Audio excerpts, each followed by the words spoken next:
Everyone, this is Neha and welcome back to the channel. तो बच्चों, हम लोगों ने मैक्रो की unit 1 national income and unit 2 money and banking काफी डिटेल में वन शॉट लेक्चर्स के अंदर कंप्लीट कर ली। अब आज से हम लोग स्टार्ट कर रहे हैं हमारी सेकेंड बुक इंडियन इको। तो देखो, स्टार्ट करने से पहले थोड़ा सा बता देती हूँ, मैंने पहले भी आपको बताया है, इको के लिए मोस्टली स्कूल्स में दो ही बुक्स चलती हैं। एक है T R Jain and V K Ohri, दूसरी बुक है संदीप गर्ग। तो अगर आप टी आर जैन से पढ़ना चाहते हो तो उसके लिए आप मेरी लास्ट ईयर सेशन 24-25 की प्लेलिस्ट फॉलो करना। सिलेबस एग्जैक्टली सेम है, मैक्रो और इंडियन इको की सेपरेट प्लेलिस्ट है। सेशन 24-25 की प्लेलिस्ट में मैंने बहुत डिटेल में टी आर जैन से मैक्रो और इंडियन इको के सारे चैप्टर्स करा रखे हैं। वहीं अगर आप संदीप गर्ग से पढ़ना चाहते हो then this year session 25-26 playlist is for you. इसके अंदर भी देखो, मैक्रो की 2 यूनिट्स हम लोगों ने कंप्लीट कर ली। आज हम इंडियन इको स्टार्ट कर रहे हैं, वन शॉट के अंदर 2-3 चैप्टर्स कंप्लीट करेंगे, देन दोबारा मैक्रो पर आ जाएंगे। तो आपकी मर्जी है, चैनल पर सब कुछ अवेलेबल है, आपको सिर्फ एक्सप्लोर करने की जरूरत है। बहुत आराम से आप पढ़ सकते हो। अगर आप इंडियन इको एनसीईआरटी से पढ़ना चाहते हो तो इंडियन इको एनसीईआरटी की एक सेपरेट प्लेलिस्ट है। अगर आप मैक्रो इंडियन इको बीएसटी के एमसीक्यूज लगाना चाहते हो तो एमसीक्यूज की अलग से प्लेलिस्ट है। सो सब कुछ चैनल पर अवेलेबल है, सिर्फ आपको एक्सप्लोर करने की जरूरत है। मेरे कहने पर एक बार चेक कर लेना, बहुत आराम से आप घर बैठे पढ़ सकते हो, कोई ट्यूशंस वगैरह की रिक्वायरमेंट नहीं है। तो देखो, आज हम लोग करेंगे हमारा चैप्टर नंबर 1। चैप्टर का नाम है Indian economy on the eve of independence. Again एक वन शॉट लेक्चर है, मैं एक ही वीडियो में बहुत डिटेल में आपको पूरा चैप्टर एक्सप्लेन कर दूंगी। तो देखो, चैप्टर स्टार्ट करने से पहले अगर अच्छा लग रहा है, लगे मैम ने वन शॉट में सब कुछ कंप्लीट करा है, तो प्लीज इन लेक्चर्स को अपने फ्रेंड्स के साथ में शेयर कर देना। It will really motivate me a lot. तो देखो, चैप्टर का क्या नाम है, Indian economy on the eve of independence. Ewe of independence मतलब इंडिपेंडेंस से जस्ट पहले वाली शाम। इस बात का मतलब है इंडिपेंडेंस से पहले जो ब्रिटिशर्स हम पर रूल कर रहे थे, भैया ब्रिटिशर्स से ही तो हम आजाद हुए थे। जब ब्रिटिशर्स हम पर रूल कर रहे थे तब हमारी इंडिया की इकोनॉमी कैसी थी। तो देखो, ब्रिटिशर्स ने लगभग 200 सालों तक हम पर राज करा और उस टाइम पर इंडिया की इकोनॉमी की कंडीशन एकदम बकवास थी। मतलब उन्होंने हमारे एग्रीकल्चर सेक्टर का एक्सप्लॉयटेशन करा। एक्सप्लॉयटेशन का मतलब है उन्होंने हमारा शोषण करा, हमें बर्बाद करा, पूरा लूट के ले गए। हमारे एग्रीकल्चर सेक्टर का एक्सप्लॉयटेशन करा, हमारे इंडस्ट्रियल सेक्टर का एक्सप्लॉयटेशन करा, फॉरेन ट्रेड की ऐसी तैसी कर दी, इंफ्रास्ट्रक्चर के नाम पर कुछ खास उन्होंने डेवलप नहीं करा। तो हमारी इंडियन इकोनॉमी की कंडीशन बहुत बेकार थी ब्रिटिश रूल के टाइम पर। यही सारी चीजें इस चैप्टर के अंदर हमें पढ़नी है कि जब ब्रिटिशर्स हम पर रूल कर रहे थे इंडियन इंडिपेंडेंस से पहले, तब इंडिया की इकोनॉमी कैसी थी। तो देखो, चैप्टर की शुरुआत होती है origin of British rule in India. भैया, ये ब्रिटिश रूल की इंडिया में स्टार्टिंग ही कैसे हुई, ब्रिटिशर्स इंडिया आए ही कैसे, उन्होंने इतना बड़ा एम्पायर ही कैसे सेटअप करा इंडिया के अंदर। तो देखो, पहले के टाइम पर क्या होते थे, युद्ध होते थे। तो सेम इसी तरह से युद्ध हुआ जिसका नाम था बैटल ऑफ प्लासे। बैटल ऑफ प्लासे हुआ कब की बात है, 1757 की बात है। अब ये बैटल ऑफ प्लासे किस किस के बीच में हुआ, जाहिर सी बात है ब्रिटिशर्स यानी कि east India company, British East India Company और हमारे नवाब ऑफ बंगाल। और उस टाइम पर ईस्ट इंडिया कंपनी को कौन लीड कर रहे थे, रॉबर्ट क्लाइव। नाम सारे याद रखने हैं। युद्ध किसके बीच में हुआ, ईस्ट इंडिया कंपनी और हमारे नवाब ऑफ बंगाल। उस टाइम पर ब्रिटिश ईस्ट इंडिया कंपनी को कौन लीड कर रहे थे, रॉबर्ट क्लाइव। और हमारे नवाब कौन थे बंगाल के, सिराज उद दौला। तो इनके बीच में युद्ध छिड़ता है और इस युद्ध, इस बैटल ऑफ प्लासे में जीत होती है ब्रिटिश ईस्ट इंडिया कंपनी की। और इसी से ब्रिटिश एम्पायर की यानी कि ब्रिटिश रूल की इंडिया में स्टार्टिंग होती है। याद हो गया। सो बैटल ऑफ प्लासे हुआ किस किस के बीच में हुआ, ब्रिटिश ईस्ट इंडिया कंपनी और Nawab of Bengal. British East India Company को कौन लीड कर रहे थे, रॉबर्ट क्लाइव। और उस टाइम पर नवाब ऑफ बंगाल कौन थे, सिराजुद्दौला। युद्ध कब होता है, 1757 के अंदर। युद्ध को जीतती है ब्रिटिश ईस्ट इंडिया कंपनी और इसी से ब्रिटिश एम्पायर की इंडिया में स्टार्टिंग हुई। समझ में आ गया बहुत अच्छे से। तो देख लो, आप लगा लो, 1757 के अंदर बैटल ऑफ प्लासे हुआ था और हम ब्रिटिशर्स से आजाद हुए थे 15 अगस्त 1947। तो लगभग 200 सालों तक इन्होंने हम पर रूल करा। अब ठीक है मैम, ये तो समझ में आ गया ब्रिटिश रूल की इंडिया में स्टार्टिंग कैसे हुई। ये बताओ, ब्रिटिश रूल का पर्पस क्यों था, ब्रिटिशर्स इंडिया में आए ही क्यों थे, what was the basic purpose of British rule in India. तो देखो, ब्रिटिशर्स के आने से पहले इंडिया जो है वो सोने की चिड़िया कहलाता था। इंडिया सोने की चिड़िया कहलाता था भैया। हम लोग तो वर्ल्ड वाइड फेमस थे। कैसे फेमस थे? देखो, हमारे यहाँ का जो कॉटन था, सिल्क था, हमारे यहाँ का जूट था, वो पूरे वर्ल्ड के अंदर फेमस था। इतना फाइन क्वालिटी का हमारा कॉटन, सिल्क, जूट वगैरह हुआ करता था। हम कॉटन के, सिल्क के कपड़े बनाते थे, हमारी टेक्सटाइल मिल्स थी, उन चीज़ों को हम एक्सपोर्ट करा करते थे और हमारी ये चीज़ें पूरे वर्ल्ड के अंदर फेमस थी। तो ब्रिटिशर्स ने क्या देखा, भैया इंडिया के अंदर तो बहुत ही शानदार रॉ मटेरियल मिल रहा है। ये कॉटन है, सिल्क है, जूट है, ये क्या है? रॉ मटेरियल है। हालांकि हम इनसे फिनिश्ड गुड्स बनाते थे, हम इनसे कपड़े वगैरह बनाते थे और बना के क्या करते थे? एक्सपोर्ट करते थे। और हम भी हाथ से बनाते थे। हमारे यहाँ की ब्रिटिशर्स के आने से पहले हैंडीक्राफ्ट इंडस्ट्रीज जो थी वो पूरे वर्ल्ड के अंदर फेमस थी। ये हम हाथ से कुछ ना कुछ बनाते थे और पूरे वर्ल्ड में एक्सपोर्ट करा करते थे। तो एक ग्लोबल रेप्यूटेशन हम लोग एंजॉय कर रहे थे। अब ब्रिटिशर्स ने देखा यार इंडिया के अंदर तो बहुत ही शानदार तरीके का रॉ मटेरियल मिलता है, इनकी नेचुरल वेल्थ तो बहुत अच्छी है।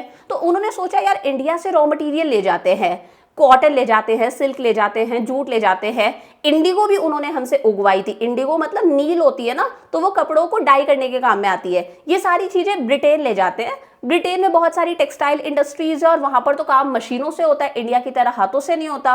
फिर वहां पर इनसे फिनिश्ड गुड्स बनाएंगे, कपड़े वगैरह बनाएंगे, सिल्क के कपड़े बनाएंगे, वुलन क्लोथ्स वगैरह बनाएंगे और लाके क्या करेंगे? बेचेंगे भी इंडिया को, क्योंकि इंडिया की पॉपुलेशन भी बहुत ज्यादा है। तो उन्होंने बहुत ही तरीके से हमारा क्या करा? एक्सप्लॉइटेशन करा, शोषण करा। दे एक्सप्लॉइटेड इंडियाज नेचुरल वेल्थ। हमारी नेचुरल वेल्थ का उन्होंने एक्सप्लॉइटेशन करा। हमारा कॉटन ले गए, सिल्क ले गए, जूट वगैरह ले गए, as well as human resources for the glory of their own country। हमारे ह्यूमन रिसोर्सेज भी यूज कर रहे थे। हमारे फार्मर्स को, बेचारों को फोर्स करते थे कि भैया तुम राइस ग्रो मत करो, तुम वीट ग्रो मत करो, तुम कॉटन ग्रो करो, तुम जूट ग्रो करो, तुम एक काम करो सिल्क ग्रो करो और ये सारी चीजें हमें दो, हम इनसे फिनिश्ड गुड्स बना के लाके तुम्ही को बेचेंगे।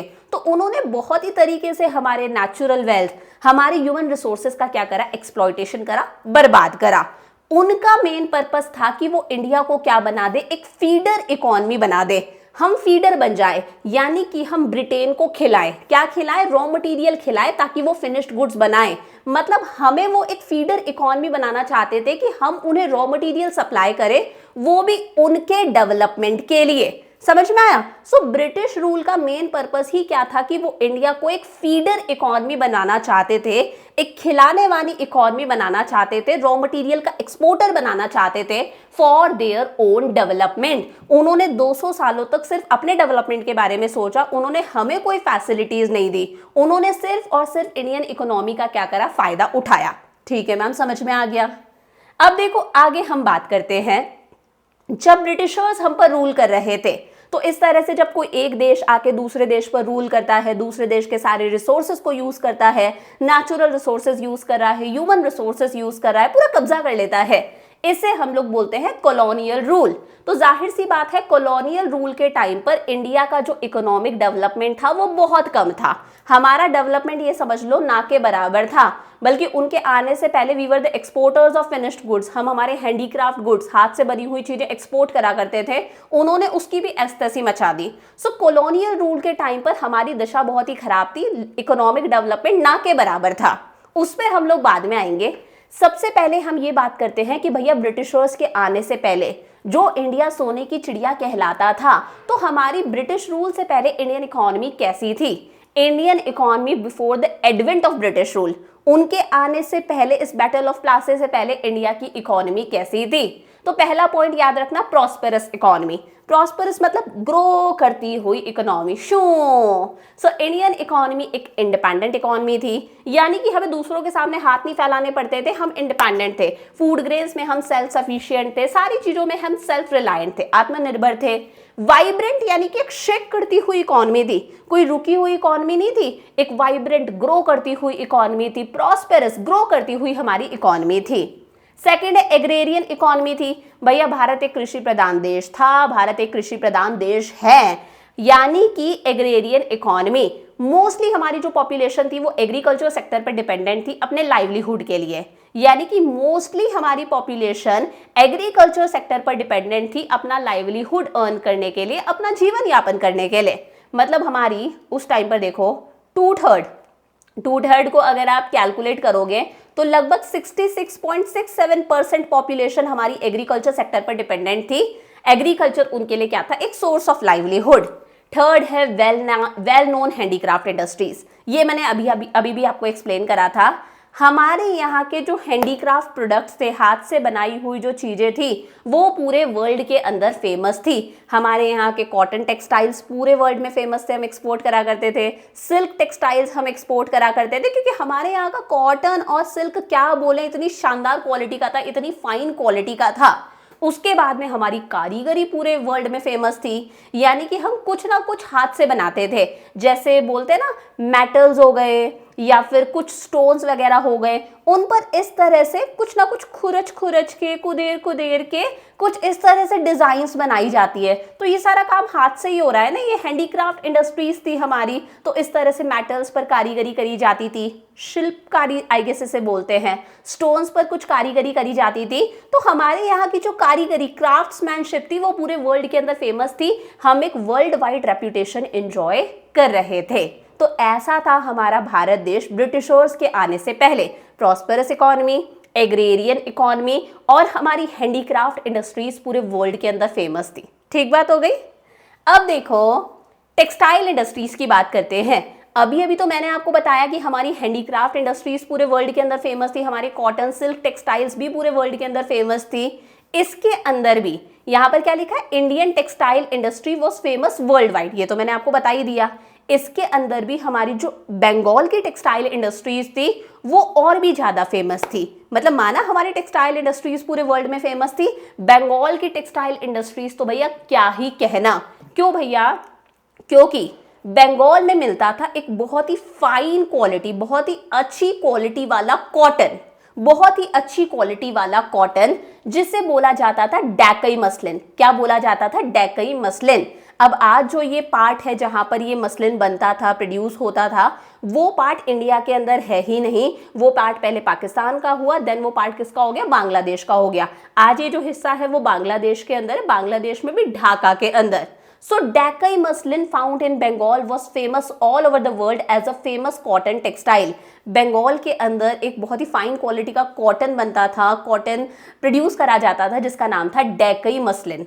और इसी डैकई मसलिन का और फाइन वेराइटी, इसी का और फाइनेस्ट मतलब मसलिन जो होता है, ये मसलिन आपने हो सकता है सुना होगा, जैसे छोटे छोटे से बच्चे जिनके घर में होते हैं, आपको ध्यान होगा वो बच्चों को लपेटते हैं इस तरह से, स्वेडल बोलते हैं, एक बार है ना स्वेडल, मेरे कहने पर गूगल कर लेना। इस तरह से बच्चों को लपेटा जाता है ताकि वो रात को अच्छे से सो पाए।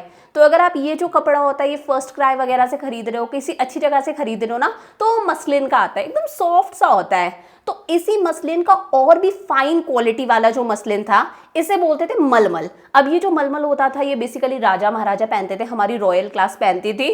तो जब बाहर से लोग आते थे, बाहर से ट्रैवलर्स वगैरह आते थे ना, फॉरेन ट्रैवलर्स, वो इस मलमल के लिए क्या बोलते थे? भैया दिस इज मलमल शाही, दिस इज मलमल खास, क्योंकि ये वो मलमल है, वो फैब्रिक है जो कौन पहनती है? इंडिया की रॉयल क्लास पहनती है। तो समझ में आया? डैकई मसलिन हमारा बहुत फेमस था बंगाल का, और उसी मसलिन का और फाइन क्वालिटी जिसे बोलते थे मलमल, वो रॉयल क्लास पहनती थी, जिसे मलमल शाही और मलमल खास भी बोला जाता था। तो देखो कैसा था इंडिया ब्रिटिशर्स के आने से पहले, समझ रहे हो? इनफैक्ट एक फ्रेंच ट्रैवलर जिनका नाम था फ्रैंकोइस बर्नियर, फ्रैंकोइस बर्नियर ने 17th सेंचुरी का जो बंगाल था, आज वाला बंगाल तुम लोग इमेजिन मत करना, 17th सेंचुरी का जो बंगाल था उसे देखकर पता है क्या बोला? This is richer than Egypt, ये इजिप्ट से भी ज्यादा रिचर लगता है। तो तुम समझ जाओ मैं क्यों बोल रही हूँ, इंडिया को सोने की चिड़िया क्यों बोला जाता था। एक फ्रेंच ट्रैवलर फ्रैंकोइस बर्नियर ने 17th सेंचुरी के बंगाल को देखकर बोल दिया भैया this is richer than Egypt. और क्या चाहिए तुमको? समझ पा रहे हो? ठीक है मैम, समझ में आया। तो ये तो मैंने आपको बताया before the advent of British rule India कैसा था, ब्रिटिशर्स के आने से पहले कैसा था इंडिया। अब बात करते हैं during the British rule. British rule के टाइम पर 200 सालों तक जो इन्होंने इतना सत्यानाश मचाया ना, इतना मतलब खराब कर दिया हमारी इकोनॉमी को, उस टाइम पर क्या कंडीशन थी? तो देखो ब्रिटिशर्स के आने से पहले we were the exporter of finished goods. हमारे ये जो हैंडीक्राफ्ट प्रोडक्ट्स थे, हाथ से बनाई हुई चीजें थी, ये हमारे फिनिश्ड गुड्स ही तो थे। कि कॉटन के कपड़े हो गए, मैं ड्रेसेस की बात कर रही हूँ बकायदा, मैं रॉ मटेरियल की बात नहीं कर रही। सिल्क टेक्सटाइल्स हो गए, हमारे यहाँ की हाथ से बनी हुई चीजें, we were the exporter of these things, यानी कि we were the exporter of finished goods. हम हमारे हैंडीक्राफ्ट को एक्सपोर्ट करते थे भैया, एक ग्लोबल रेप्यूटेशन हम एंजॉय कर रहे थे। अब ब्रिटिशर्स ने हमारी इस ग्लोरी, हमारी इस प्रतिष्ठा की ऐसी मचाई। कैसे मचाई मैम? भैया ये लेकर आए डिस्क्रिमिनेटरी टैरिफ पॉलिसी। हालांकि आप आगे चलकर इसी चैप्टर में पढ़ोगे डिस्क्रिमिनेटरी टैरिफ पॉलिसी। पहली बात तो जो इंपोर्ट्स पर टैक्स लगते हैं ना बच्चा, जो इंपोर्ट्स पर टैक्स लगते हैं उस टैक्स को बोला जाता है टैरिफ। क्या बोलते हैं? टैरिफ। और डिस्क्रिमिनेटरी मतलब होता है भेदभाव। अब उन्होंने क्या करा, बहुत ध्यान से समझना, अगर इंडिया अपना रॉ मटेरियल एक्सपोर्ट करेगा, अगर इंडिया अपना रॉ मटेरियल एक्सपोर्ट करेगा, फिनिश्ड गुड्स नहीं, raw material, cotton, raw cotton, silk, jute हो गया, इंडिगो हो गया, नील वगैरह हो गई, अगर इंडिया अपना रॉ मटेरियल एक्सपोर्ट करता है ब्रिटेन को, तो भैया वो टैक्स फ्री होगा, उस पर कुछ टैक्स लगेगा ही नहीं। इसे ड्यूटी फ्री बोलते थे, पहले टैक्स को ड्यूटी बोला जाता था। तो भैया वो ड्यूटी फ्री होगा, टैक्स फ्री होगा, कोई टैक्स नहीं लगेगा। और अगर इंडिया ब्रिटेन से जो फिनिश्ड गुड्स बनकर आ रहे हैं, यानी कि उसी रॉ मटेरियल से जो कपड़े, ड्रेसेस बन के आ रही हैं या फिर मशीनें वगैरह बन के आ रही हैं, उन्हें अगर इंपोर्ट करेगा वो भी टैक्स फ्री होगा। तो पूरा खुद के बारे में सोच रहे हैं कि रॉ मटेरियल लेकर जाए इंडिया से, टैक्स फ्री, फिनिश्ड गुड्स लाके इंडिया को बेचे, वो भी टैक्स फ्री। बट अगर इंडिया अपने हैंडीक्राफ्ट एक्सपोर्ट्स करता है, अपने फिनिश्ड गुड्स हैंडीक्राफ्ट एक्सपोर्ट करता है, तो उस पर हैवी ड्यूटी लगेगी, यानी कि बहुत भयंकर टैक्स लगेगा। तो भैया फिर हम हमारे हैंडीक्राफ्ट्स क्यों एक्सपोर्ट करेंगे? तो इस तरह की ये जो डिस्क्रिमिनेटरी टैरिफ पॉलिसी थी, भेदभाव वाली, इंपोर्ट्स पर टैक्स लगने वाली जो पॉलिसी थी, इसकी वजह से उन्होंने इंडिया को क्या बना दिया? Supplier of raw material. कि भैया रॉ मटेरियल सप्लाई करेंगे तो टैक्स नहीं लगेगा, तो जाहिर सी बात है हम रॉ मटेरियल ही सप्लाई करेंगे ना। सो इंडियन इकोनॉमी बन गई supplier of raw material and consumer of finished industrial products from Britain. और तो और उनका जो फिनिश्ड गुड्स बन के आ रहे हैं उसको अगर इंपोर्ट करेंगे वो भी टैक्स फ्री होगा। तो हम बन गए exporter of raw material and importer of finished products from Britain. समझ में आया? और हम लोगों ने हमारे हैंडीक्राफ्ट्स को एक्सपोर्ट करना कर दिया बंद। समझ पा रहे हो मेरी बात? क्लियर हो रहा है? आगे देखो, अब ब्रिटिश रूल के टाइम पर हमारी नेशनल इनकम बहुत कम थी, हमारी पर कैपिटा इनकम बहुत कम थी। भैया पूरे देश की जो पूरे देश की जो इनकम होती है उस इनकम को बोला जाता है नेशनल इनकम। मैक्रो में पढ़ा है हम लोगों ने नेशनल इनकम कैसे निकालते हैं। वैल्यू एडेड मेथड है, इनकम मेथड है, एक्सपेंडिचर मेथड है। पूरे देश की income that is national income. उस नेशनल इनकम को जब आप पूरे देश की पॉपुलेशन से डिवाइड कर देते हो तो आपको पता चलता है ऑन एन एवरेज एक बंदे की इनकम क्या है। उस एक बंदे की इनकम को बोला जाता है पर कैपिटा इनकम। ये सिर्फ ऑन एन एवरेज है। तो पहली बात तो ब्रिटिश गवर्नमेंट ने, यानी कि फिरंगियों ने, हमारे देश की नेशनल इनकम कभी नहीं निकाल के देखी। उन्होंने हमारे देश की पर कैपिटा इनकम कभी नहीं निकाल के देखी। और वो क्यों निकालेंगे? उनको मतलब ही क्या है? उनको सिर्फ रॉ मटेरियल ले जाना था, फिनिश गुड्स लाके हम ही को बेच देते, हमें पागल बनाना था। So no attempt was made by British government to estimate India's national income and per capita income. उन्होंने कोई अटेम्प्ट नहीं, उन्होंने बिल्कुल भी ट्राई नहीं करा हमारी नेशनल इनकम, पर कैपिटा इनकम निकालने का। कुछ इंडिविजुअल्स ने, कुछ एक्सपर्ट्स ने अपने लेवल पर नेशनल इनकम, पर कैपिटा इनकम निकालने का ट्राई करा। उनके नाम आपको पता होने चाहिए। फ्यू इंडिविजुअल्स जैसे Dadabhai Naoroji, William Digby, VKRV Rao, RC Desai ji, इन्होंने नेशनल इनकम निकालने का कैलकुलेट करा, ट्राई करा। लेकिन इनके भी जो आपस के रिजल्ट्स आ रहे थे, कोई कुछ कह रहा था, कोई कुछ कह रहा था, इनके आपस के रिजल्ट्स क्या थे? थोड़े से कॉन्फ्लिक्टिंग थे कि सबके अलग अलग रिजल्ट्स आ रहे थे। फिर भी आपके एग्जाम में एक क्वेश्चन आता है, CUET में भी ये क्वेश्चन आता है कि नेशनल इनकम के किसके एस्टीमेट सबसे सिग्निफिकेंट माने जाते हैं, सबसे सही माने जाते हैं? सो VKRV राव, VKRV राव के जो नेशनल इनकम, पर कैपिटा इनकम के एस्टीमेट्स थे वो सबसे सिग्निफिकेंट माने गए। याद रहेगा। और तो और थोड़ा बहुत जो कैलकुलेशन हुई थी उससे हमें पता चलता है कि जो रियल GDP की ग्रोथ रेट थी, रियल GDP मतलब आप प्राइजेस को कंसिडर नहीं कर रहे, प्राइजेस आपकी कांस्टेंट है, एक्चुअली आउटपुट कितना इंक्रीज हो रहा है। रियल GDP की जो ग्रोथ रेट थी वो भी कब की बात है? First half of 20th century, 20th century के फर्स्ट हाफ की, यानी कि बात हो रही है 1901 से लेकर 1950 तक की बात हो रही है।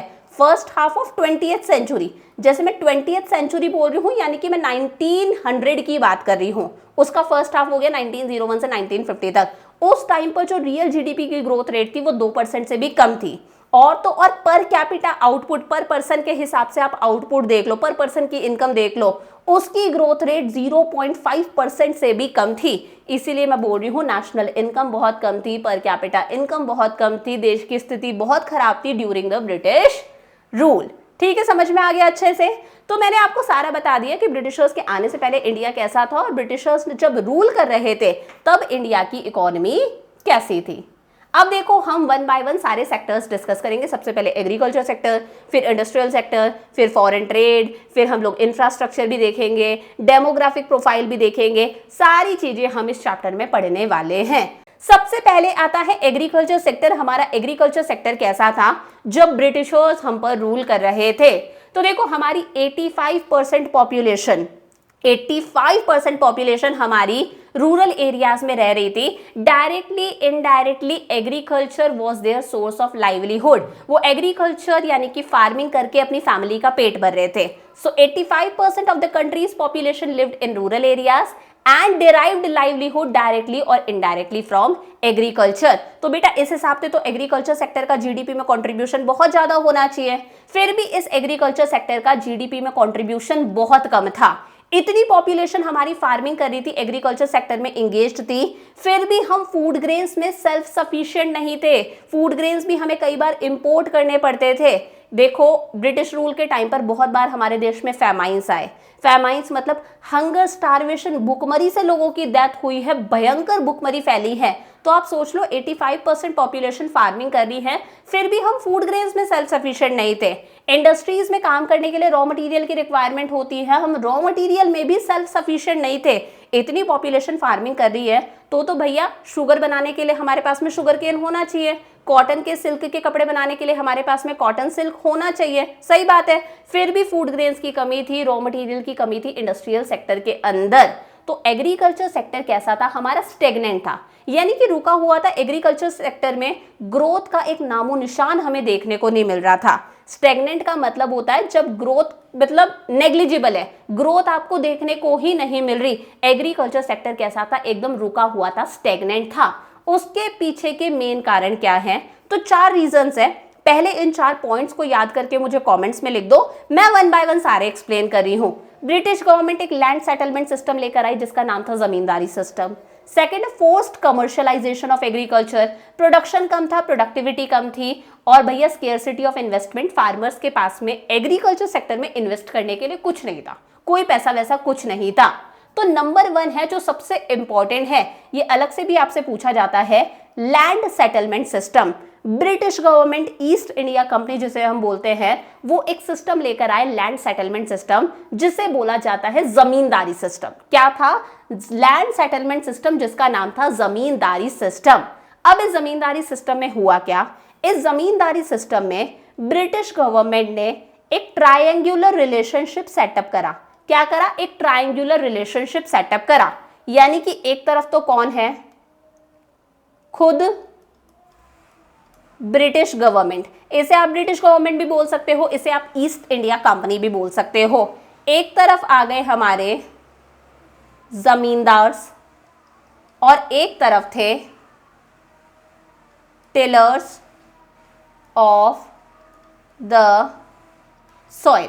देखो बहुत ध्यान से समझना, ब्रिटिश गवर्नमेंट यानी कि ईस्ट इंडिया कंपनी। जमींदास बेटा कौन लोग थे? जमींदास वो लोग थे जिनके पास में खुद के बड़े बड़े खेत हुआ करते थे। अभी बड़े बड़े लोग हैं तो ये खुद के खेतों पर खुद तो फार्मिंग करेंगे नहीं, तो ये कौन थे? ये थे लैंडलॉर्ड्स। कौन थे? लैंडलॉर्ड्स थे, यानी कि ये थे ओनर्स ऑफ द सॉइल। ये वो लोग थे जो लैंड के क्या थे? ओनर्स थे। ठीक है, एक तरफ है हमारे टिलर्स ऑफ द सॉइल, बेचारे लैंडलेस फार्मर्स, वो लोग जिनके पास में खुद का पीस ऑफ लैंड भी नहीं था।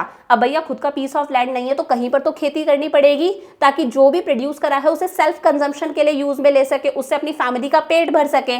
तो ये जो टिलर्स ऑफ द सॉइल हुआ करते थे ये जमींदार के खेतों पर काम करते थे, क्योंकि जमींदार के पास में तो बड़े बड़े खेत हैं। तो मतलब ये समझ लो लैंडलॉर्ड और टेनेंट वाला रिलेशन है कि tillers of the soil landless farmers जमींदार के खेतों पर काम करा करते थे, क्रॉप्स प्रोड्यूस करते थे और जितनी भी क्रॉप्स प्रोड्यूस करी उसका एक हिस्सा ये जमींदार को दे देते थे in a form of rent, क्योंकि अगर आप किसी के खेत पे काम कर रहे हो यू डेफिनेटली हैव टू पे रेंट। तो जो भी प्रोड्यूस करा है उसका एक हिस्सा ये जमींदार लैंडलॉर्ड्स को दे देते थे in a form of rent. तो इनके बीच में तो लैंडलॉर्ड्स और टेनेंट्स वाला रिलेशन था। ठीक है मैम, समझ में आया। अब देखो जमींदारी सिस्टम था क्या, इसमें जो ब्रिटिश गवर्नमेंट है वो जमींदार को बोलती है कि जमींदार तुम इस लैंड के क्या हो, ओनर हो, you are the owners of the land, you are the landlords. और तुम्हारे लैंड पर ये टिलर्स ऑफ द सॉइल काम करते हैं, ये पीजेंट्स लैंडलेस फार्मर्स काम करते हैं।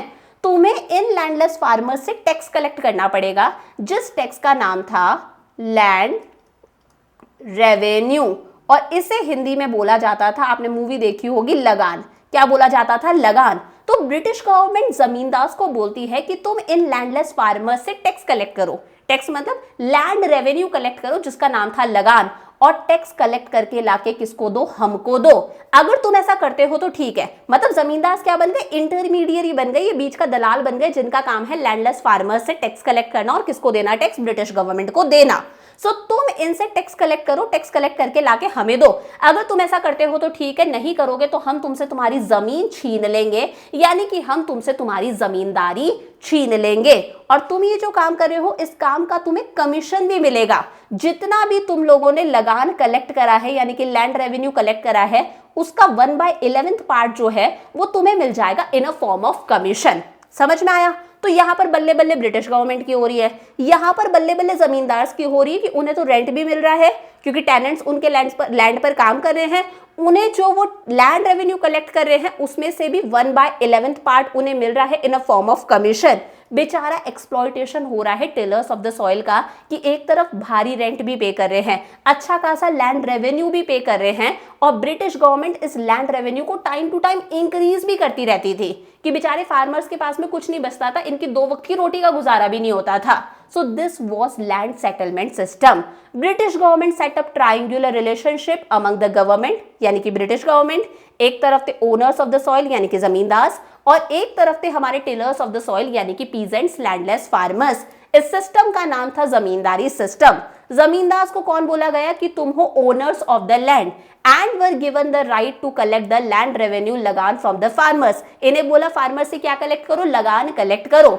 जमींदार were free to extract as much as they could from the tillers of the soil. Zamindar free थे कि तुम जितना मन कर सकता है उतना लगान कलेक्ट करो, क्योंकि तुम जितना लगान कलेक्ट करके लाओगे उसका 1/11 हिस्सा तुम्हें मिलेगा इन अ फॉर्म ऑफ कमीशन, तो तुम्हारा कमीशन बढ़ता जाएगा। सो इनका मेन मकसद था सिर्फ और सिर्फ रेवेन्यू कलेक्शन ज्यादा से ज्यादा होना चाहिए, ज्यादा से ज्यादा लगान कलेक्ट करना है बेचारे फार्मर से।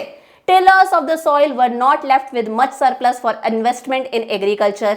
जाहिर सी बात है बेचारे लैंडलेस फार्मर्स, खुद का लैंड भी नहीं है, रेंट भी पे कर रहे हैं, लगान भी भर रहे हैं, इनके पास में कुछ बचता ही नहीं था कि ये एग्रीकल्चर सेक्टर में कुछ इन्वेस्टमेंट वगैरह कर सके। इनका सिर्फ और सिर्फ क्या हुआ, अनलिमिटेड एक्सप्लॉयटेशन, इनका शोषण हुआ, इनको बर्बाद करा ईस्ट इंडिया कंपनी ने। ये जो लैंड रेवेन्यू की रेट्स थी मैंने आपको बताया, ये जमींदार टाइम टू टाइम बढ़ाते रहते थे ताकि इनका खुद का कमीशन बढ़े।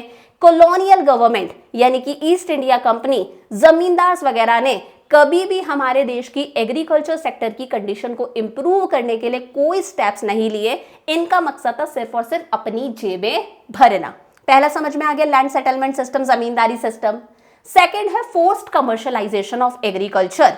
देखो हमारे जो फार्मर्स थे उन्हें फोर्स करा गया कि भैया तुम फूड क्रॉप्स ग्रो मत करो, तुम राइस, व्हीट, बाजरा ये सब ग्रो मत करो, तुम कैश क्रॉप्स ग्रो करो। कैश क्रॉप्स कौन सी होती हैं, तुम कॉटन ग्रो करो, तुम जूट ग्रो करो, तुम इंडिगो ग्रो करो, तुम सिल्क ग्रो करो। क्यों?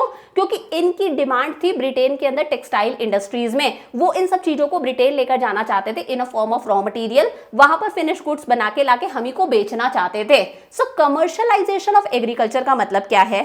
देखो एक होता है, एक फार्मर प्रोडक्शन करता है सेल्फ कंजम्पशन के लिए कि मैं उगाऊंगा राइस, व्हीट और उससे अपनी फैमिली का पेट भर लूंगा, मैं मार्केट में बेचूंगा नहीं।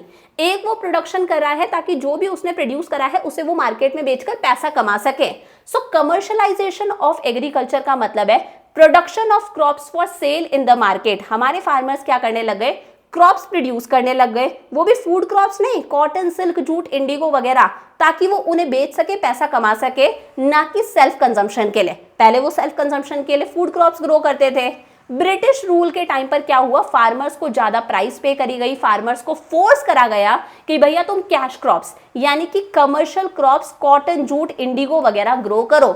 और देखो इंडिगो की तो एक कहानी ये भी है कि अगर आप एक पीस ऑफ लैंड पर कुछ सालों तक इंडिगो ग्रो करते रहते हो ना, नील ग्रो करते रहते हो, तो फिर उस लैंड की फर्टिलिटी खत्म हो जाती है, वो लैंड फिर कल्टीवेशन के लिए सूटेबल नहीं होता। Because of this, farmers had to purchase their food requirements from shops in towns। अब जाहिर सी बात है, अगर फार्मर्स खुद कॉटन, जूट, इंडिगो ग्रो कर रहे हैं तो इन्हें खा तो नहीं सकते, पैसे को खा तो नहीं सकते, तो फूड क्रॉप्स के लिए इन्हें मार्केट पर डिपेंडेंट रहना पड़ता था, मार्केट की अनसर्टेनिटीज फेस करनी पड़ती थी। और यही कारण था कि ब्रिटिश रूल के टाइम पर बहुत बार हमारे देश के अंदर फैमाइंस आए, क्योंकि हम फूड क्रॉप्स का प्रोडक्शन कम कर रहे थे, राइस, व्हीट का, हम कैश क्रॉप्स, कमर्शियल क्रॉप्स का प्रोडक्शन ज्यादा कर रहे थे, तो टाइम टू टाइम भूखमरी फैलती रहती थी, हंगर, स्टारवेशन से लोगों की डेथ होती थी।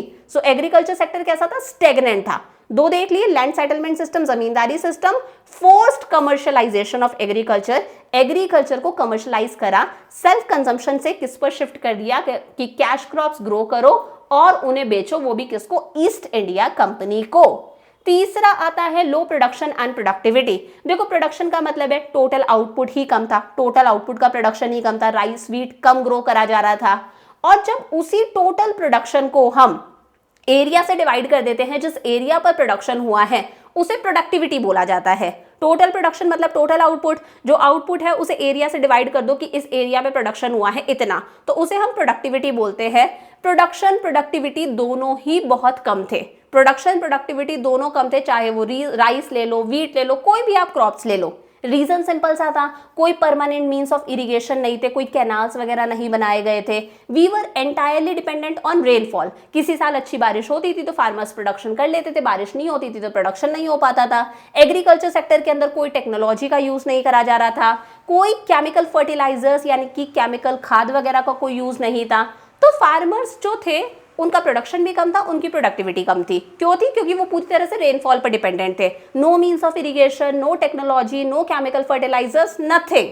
द कल्टिवेटर्स यानी कि लैंडलेस फार्मर्स की बात हो रही है, has neither the means nor incentive to invest in agriculture.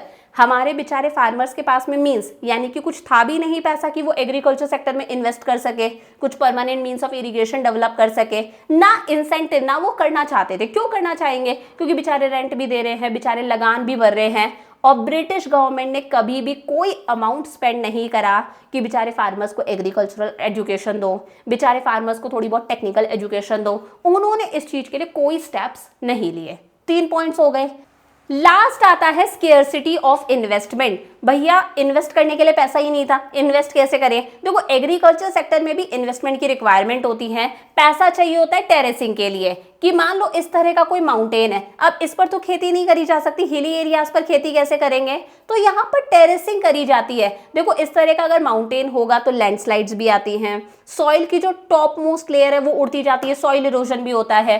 तो बेटर है इस लैंड को ऐसे कर दो, कुछ सिड्डियां सिड्डियां सिड्डियां सी बना दो, इसे टेरेसिंग बोला जाता है, कुछ इस इमेज की तरह, ताकि यहाँ पर आराम से फार्मिंग करी जा सके। लेकिन टेरेसिंग पर कोई पैसा नहीं खर्च करा गया, फ्लड्स को कंट्रोल करने के लिए कोई स्टेप्स नहीं लिए गए, कोई प्रॉपर ड्रेनेज सिस्टम डेवलप नहीं करा गया। एक प्रॉपर ड्रेनेज सिस्टम होता है, एक प्रॉपर चैनल बनता है कि रिवर वाटर ऐसे फ्लो करेगा तो आसपास के खेतों को पानी मिलेगा, स्ट्रीम्स का पानी इन चैनल से फ्लो करेगा, खेतों को पानी मिल जाएगा। बट कुछ नहीं, ना टेरेसिंग पर इन्वेस्टमेंट करी गई, ना फ्लड्स को कंट्रोल करा गया, ना कोई प्रॉपर ड्रेनेज सिस्टम था, कुछ भी नहीं था। A large section of small farmers and sharecroppers neither had resources and technology nor had incentive to invest in agriculture। हमारे बेचारे जो स्मॉल फार्मर्स थे, शेयर क्रॉपर्स मैंने बताया, जो किसी और के लैंड पर काम कर रहे हैं और जो भी क्रॉप्स उगाई है उसका शेयर लैंडलॉर्ड को पे कर रहे हैं इन अ फॉर्म ऑफ रेंट। इनके पास में पैसा भी नहीं था, रिसोर्सेज भी नहीं थे, टेक्नोलॉजी भी नहीं थी, और ये एग्रीकल्चर सेक्टर में इन्वेस्ट भी करना नहीं चाहते थे। वो इंसेंटिव भी नहीं था कि क्यों इन्वेस्ट करें, बेचारे इनका तो एक्सप्लॉयटेशन हो रहा है। सो ये सारे रीजंस थे कि हमारा एग्रीकल्चर सेक्टर कैसा था, स्टेगनेंट था, जब ब्रिटिशर्स हम पर रूल कर रहे थे। Land settlement system, zamindari system, forced commercialisation of agriculture, low production and productivity and scarcity of investment.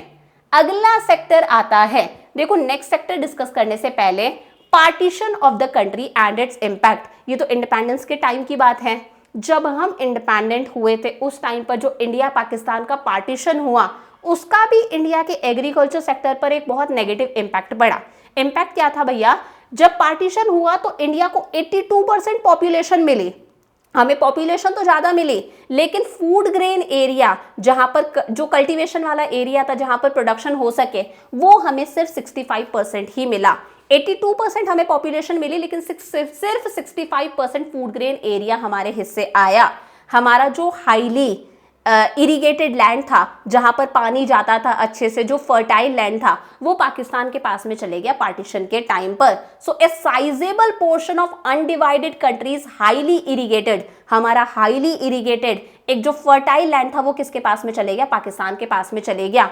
हमारे बहुत सारे फूड प्रोड्यूसिंग एरियाज थे जैसे वेस्ट पंजाब हो गया, सिंध हो गया, ये पाकिस्तान के पास में चले गया।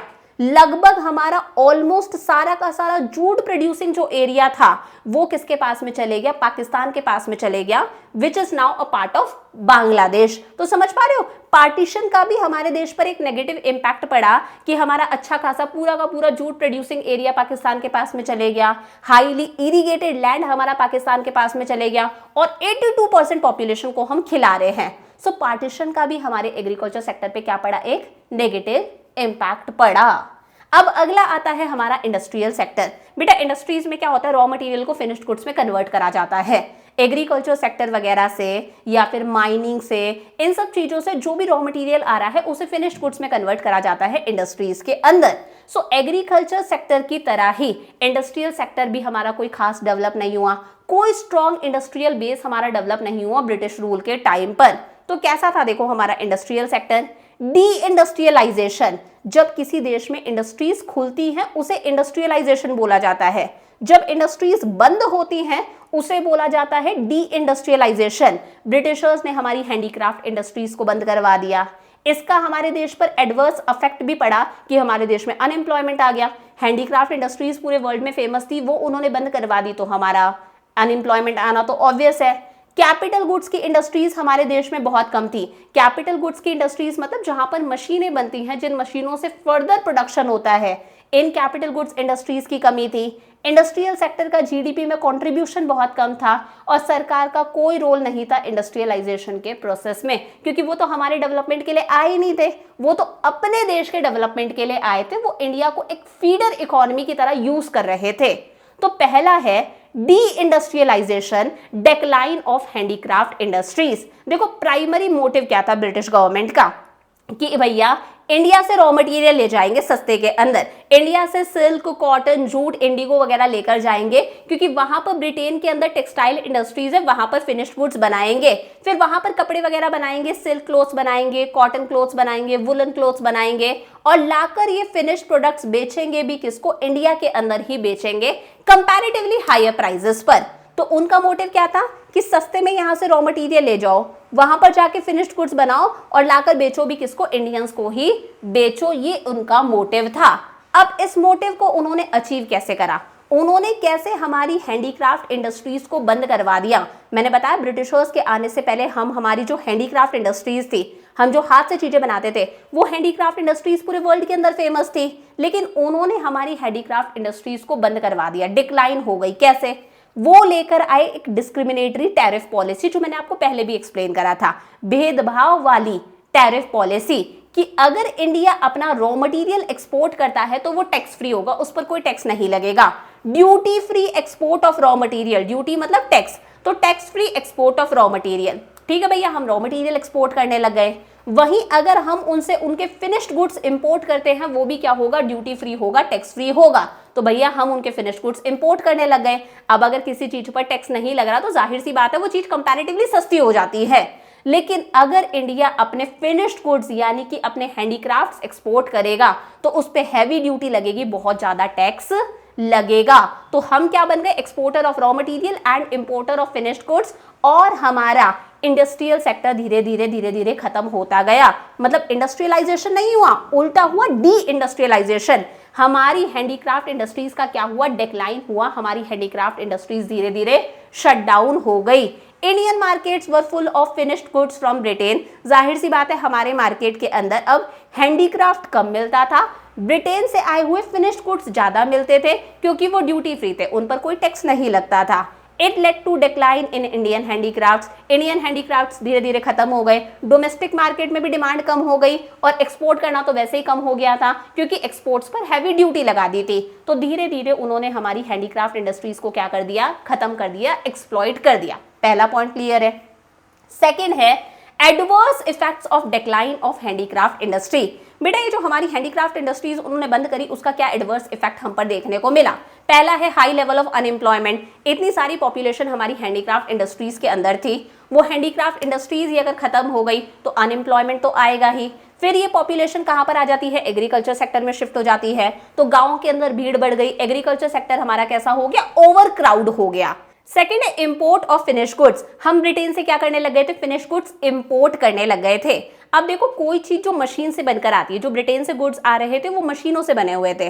अगर कोई चीज मशीनों से बनकर आती है तो उसकी कॉस्ट ऑफ प्रोडक्शन कम होती है, वो चीज कंपैरेटिवली सस्ती होती है। वही हमारे यहाँ पर जो चीजें थी वो हैंडीक्राफ्ट चीजें थी, हाथ से बनी हुई चीजें हमेशा महंगी होती है क्योंकि उनमें लेबर ज्यादा लगती है।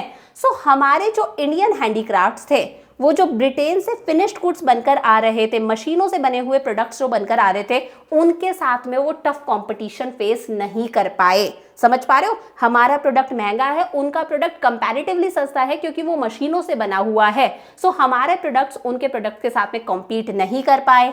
It resulted in a new demand in Indian consumer market. हमारे मार्केट के अंदर एक नई डिमांड अराइज होती है कि अब हमें वेस्टर्न क्लोथ्स पहनने हैं, हम वेस्टर्न गुड्स की डिमांड कर रहे थे, हमें उनके गुड्स परचेज करने थे, और ये डिमांड हमारे यहाँ का लोकल जो प्रोडक्ट था, हैंडीक्राफ्ट गुड्स थे, वो इस डिमांड को फुलफिल नहीं कर पाए। सो अनएम्प्लॉयमेंट आया and we became importer of finished goods from Britain.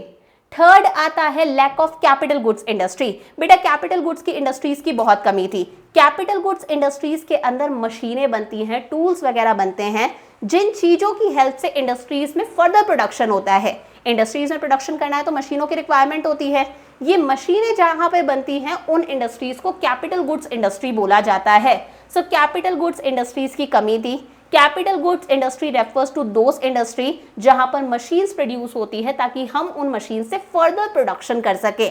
During the British rule there was hardly any capital good industry. कोई कैपिटल गुड्स इंडस्ट्रीज नहीं थी। अब अगर कैपिटल गुड्स हमारे देश में नहीं बन रहे तो जाहिर सी बात है इंडस्ट्रियलाइजेशन का हम सोच ही नहीं सकते, इंडस्ट्रीज कैसे खुलेंगी। सो कैपिटल गुड्स के लिए we were dependent on Britain. Capital goods हम लोग क्या करा करते थे, ब्रिटेन से इंपोर्ट करा करते थे, और जो भी हैवी इक्विपमेंट्स होते थे हम वो ब्रिटेन से इंपोर्ट करा करते थे। फोर्थ है low contribution to gross domestic product. जिस तरह से एग्रीकल्चर सेक्टर का जीडीपी में कंट्रीब्यूशन कम था, वैसे ही इंडस्ट्रियल सेक्टर का भी जीडीपी में कंट्रीब्यूशन कम था। और लास्ट है limited role of public sector. बेटा स्टेट का पार्टिसिपेशन यानी कि ब्रिटिश गवर्नमेंट का पार्टिसिपेशन इंडस्ट्रियलाइजेशन के प्रोसेस में बहुत लिमिटेड था। वो हमारे देश के डेवलपमेंट के लिए आए ही नहीं थे। उन्होंने कुछ चीजें करी थी, वो सिर्फ कुछ ही चीजों तक सीमित थे, वो चीजें भी उन्होंने अपने फायदे के लिए करी। जैसे वो लोग रेलवेज तक सीमित थे, उन्होंने रेलवेज एस्टैब्लिश करी। इसके पीछे का सिंपल सा मकसद था कि जो वो फिनिश गुड्स बना के इंडिया लेकर आए हैं, उन्हें रेलवेज की हेल्प से इंडिया के कॉर्नर कॉर्नर में पूरे मार्केट में वो सेल कर सके। उन्होंने पावर जनरेशन पर काम करा ताकि वो प्रोडक्शन कर सके। मीन्स ऑफ कम्युनिकेशन उन्होंने डेवलप करे ताकि वो इंफॉर्मेशन का एक्सचेंज कर सके। उनका एडमिनिस्ट्रेटिव सेटअप अच्छा रह सके यानी कि शासन अच्छे से वो चला सके। पोर्ट्स वगैरह उन्होंने डेवलप करवाए ताकि वो शिप्स के अंदर सामान लोड करवा सके, वहां से जो सामान आया है, फिनिश गुड्स आए हैं, उन्हें अनलोड वगैरह करवा सके। सो कोई इंडिया ने इंडस्ट्रियल बेस डेवलप नहीं करा। ब्रिटिश रूल के टाइम पर थोड़ी बहुत कुछ चीजें हुई थी जो उन्होंने अपने फायदे, अपने डेवलपमेंट के लिए करा। तो ऐसा था हमारा industrial sector on the eve of independence. अब इसमें एक बात और आती है, एक पहलू और है भैया, धीरे धीरे यानी कि जो 19th सेंचुरी का सेकेंड हाफ था यानी कि 1850s के बाद से थोड़ा बहुत इंडस्ट्रियल डेवलपमेंट होने लगा, वो भी प्राइवेट सेक्टर कर रहा था, कुछ प्राइवेट इंडिविजुअल्स की वजह से थोड़ा बहुत इंडस्ट्रियल सेक्टर हमारा ग्रो करने लगा, लेकिन ये ग्रोथ कैसी थी, ना के बराबर थी। Modern industries operating during independence, कुछ इंडस्ट्रीज स्टार्ट होने लगी, वो भी कब, second half of the 19th century, यानी कि 1850s के बाद में। जैसे कुछ कॉटन टेक्सटाइल मिल सेटअप हुई, जैसे कुछ जूट टेक्सटाइल मिल सेटअप हुई, लेकिन इनकी जो ग्रोथ रेट थी वो भी बहुत कम थी, बहुत ज़्यादा ये ग्रो नहीं कर रही थी। कॉटन टेक्सटाइल मिल्स जो थी वो ज़्यादातर इंडियंस कंट्रोल करते थे, और वो बेसिकली कहाँ पर थी, गुजरात और महाराष्ट्र के अंदर। वहीं जो जूट टेक्सटाइल मिल्स थी उन्हें बेसिकली ब्रिटिशर्स कंट्रोल करते थे, और ये बेसिकली कहां पर थी, बंगाल के अंदर थी। तो वही ब्लीक ग्रोथ थी, यानी कि ना के बराबर थी। 19th सेंचुरी के सेकेंड हाफ यानी कि 1850s के बाद में थोड़ी बहुत कुछ इंडस्ट्रीज सेटअप होने लगी, जैसे cotton textile mills, jute textile mills. इसमें एक अचीवमेंट था, एक जो मेन चीज, एक जो सडन सक्सेस थी, वो ये थी 1907 के अंदर आई Tata iron and steel company. कहां पर, जमशेदपुर के अंदर, ये आज झारखंड का पार्ट है। सो ये एक ब्रेक थ्रू था, यानी कि एक मेजर अचीवमेंट था। 1907 के अंदर क्या इनकॉर्पोरेट होता है, Tata iron and steel company. ये 1 मार्कर यानी कि एमसीक्यूज में आपसे पूछा जा सकता है और सीयूईटी में भी पूछा जाएगा। फिर वर्ल्ड वॉर 2 के बाद में भी कुछ शुगर इंडस्ट्री सेटअप हुई, कुछ सीमेंट पेपर इंडस्ट्री सेटअप हुई, लेकिन ये जो ग्रोथ थी, ये ग्रोथ कैसी थी, नेग्लिजिबल थी, यानी कि ना के बराबर थी। ठीक है मैम, इंडस्ट्रियल सेक्टर हो गया। थर्ड आता है फॉरेन ट्रेड। फॉरेन ट्रेड तो मैंने आपको बता ही दिया, उन्होंने हमें बना दिया था exporter of raw material, importer of finish goods from Britain. हमारे फॉरेन ट्रेड पर ज्यादा से ज्यादा हम फॉरेन ट्रेड किसके साथ में कर रहे थे, ब्रिटेन के साथ में। 50% से ज्यादा ट्रेड हम किसके साथ में कर रहे थे, ब्रिटेन के साथ में। सो रेस्ट्रिक्टिव पॉलिसीज थी, वो डिस्क्रिमिनेटरी टैरिफ पॉलिसी हम लोगों ने पढ़ा, तो उसकी वजह से कॉलोनियल गवर्नमेंट ने हमारे जो फॉरेन ट्रेड था, इसका स्ट्रक्चर, कॉम्पोजिशन, वॉल्यूम सब कुछ बदल दिया कि भैया उनके आने से पहले we were the exporter of finish goods, we were the exporter of Indian handicrafts, उन्होंने हमें बना दिया exporter of raw material and importer of finished goods from Britain. तो उन्होंने हमारे फॉरेन ट्रेड का स्ट्रक्चर, कॉम्पोजिशन सब कुछ क्या कर दिया, बदल दिया। अब इसमें क्या क्या हुआ, 3 चीजें हुई, exporter of primary products and importer of finished goods, अभी मैंने बताया। Monopoly control of British rule, जितना भी हम फॉरेन ट्रेड कर रहे थे, एक्सपोर्ट इंपोर्ट कर रहे थे, 50% से ज्यादा हम किसके साथ में कर रहे थे, सिर्फ और सिर्फ ब्रिटेन के साथ में। उन्होंने हमारे फॉरेन ट्रेड पर एक मोनोपोली, कब्जा कर लिया था। थर्ड है drain of Indian wealth during British rule, उन्होंने हमारी वेल्थ को खत्म कर दिया, हमारी वेल्थ वो क्या कर गए, ब्रिटेन ले गए। कैसे कैसे, पहला पॉइंट आता है exporter of primary products and importer of finish goods. Primary product का मतलब होता है रॉ मटेरियल। ब्रिटिश रूल के टाइम पर उन्होंने इंडिया को क्या बना दिया, एक्सपोर्टर ऑफ प्राइमरी प्रोडक्ट्स। हम हमारा raw material, cotton, silk, jute, Indigo, sugar, ये चीजें उन्हें क्या करने लग गए, एक्सपोर्ट करने लग गए। और उन्होंने हमें बना दिया importer of finished goods produced by British industry. वो वहां से कॉटन के कपड़े बना के लाते, सिल्क टेक्सटाइल्स बना के लाते, कैपिटल गुड्स, हल्की फुल्की जो मशीनरी होती थी वो लाकर हमें क्या करते थे, सेल करते थे। So we became exporter of primary products यानी कि raw material and importer of finished goods from Britain. Second है monopoly control of British rule. बेटा उन्होंने हम पर मोनोपोली कर ली थी, यानी कि कब्जा कर लिया था कि इंडिया जितना भी फॉरेन ट्रेड कर रहा था, एक्सपोर्ट इंपोर्ट कर रहा था, 50% से ज्यादा फॉरेन ट्रेड हम सिर्फ और सिर्फ किसके साथ में कर रहे थे, ब्रिटेन के साथ में। रहा सहा थोड़ा बहुत हम चाइना, श्रीलंका, ईरान के साथ में कर लेते थे। तो इंडिया एक ह्यूज मार्केट बन गया था ब्रिटिश इंडस्ट्री के लिए, जिनको वो अपने फिनिश्ड गुड्स क्या कर सके, सेल कर सके। इसके साथ में एक चीज और होती है, 1869 के अंदर सुएज कैनाल ओपन होता है।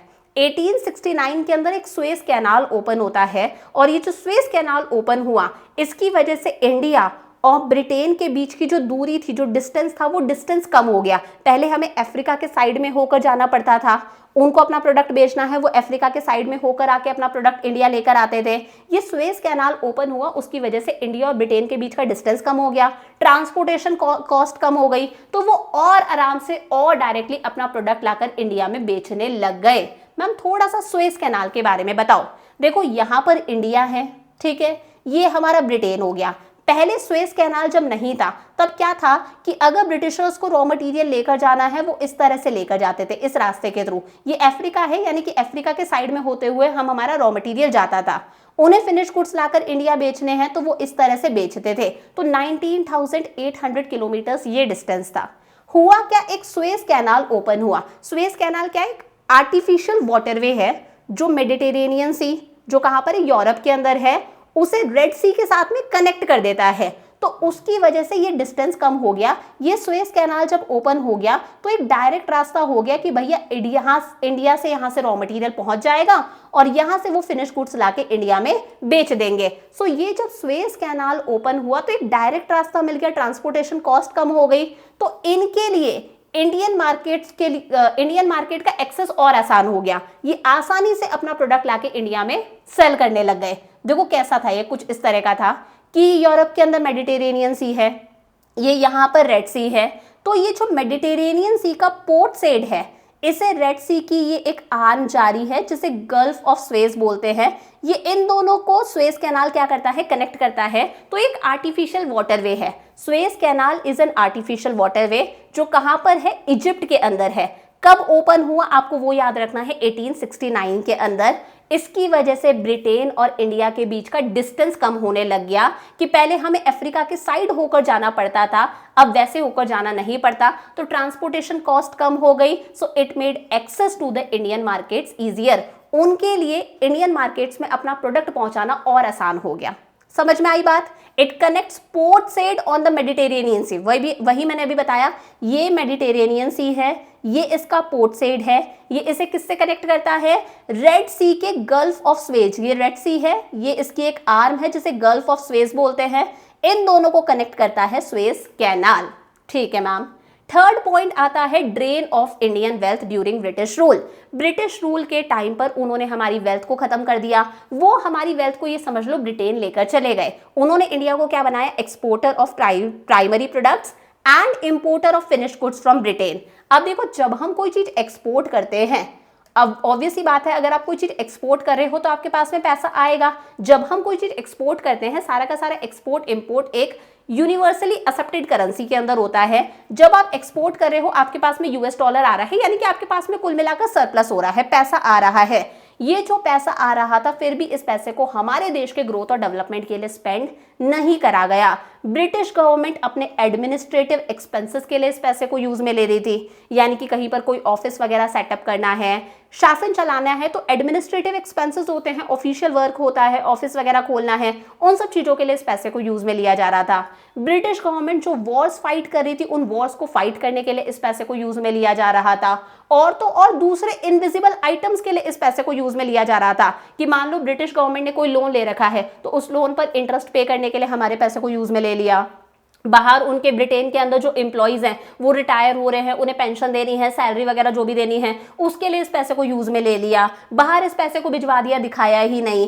तो इस तरह से वो हमारी वेल्थ को ले गए। पैसा आ रहा था, हालांकि रॉ मटेरियल भी एक्सपोर्ट कर रहे हैं तो पैसा आ रहा है, उस पैसे को हमारे ग्रोथ और डेवलपमेंट पर स्पेंड करने की बजाय अपने एडमिनिस्ट्रेटिव एक्सपेंसेस, अपने वॉर्स फाइट करने, इनविजिबल आइटम्स हम लोग दिखा रहे हैं, उस चीज के लिए उन्होंने इस पैसे को यूज में लिया।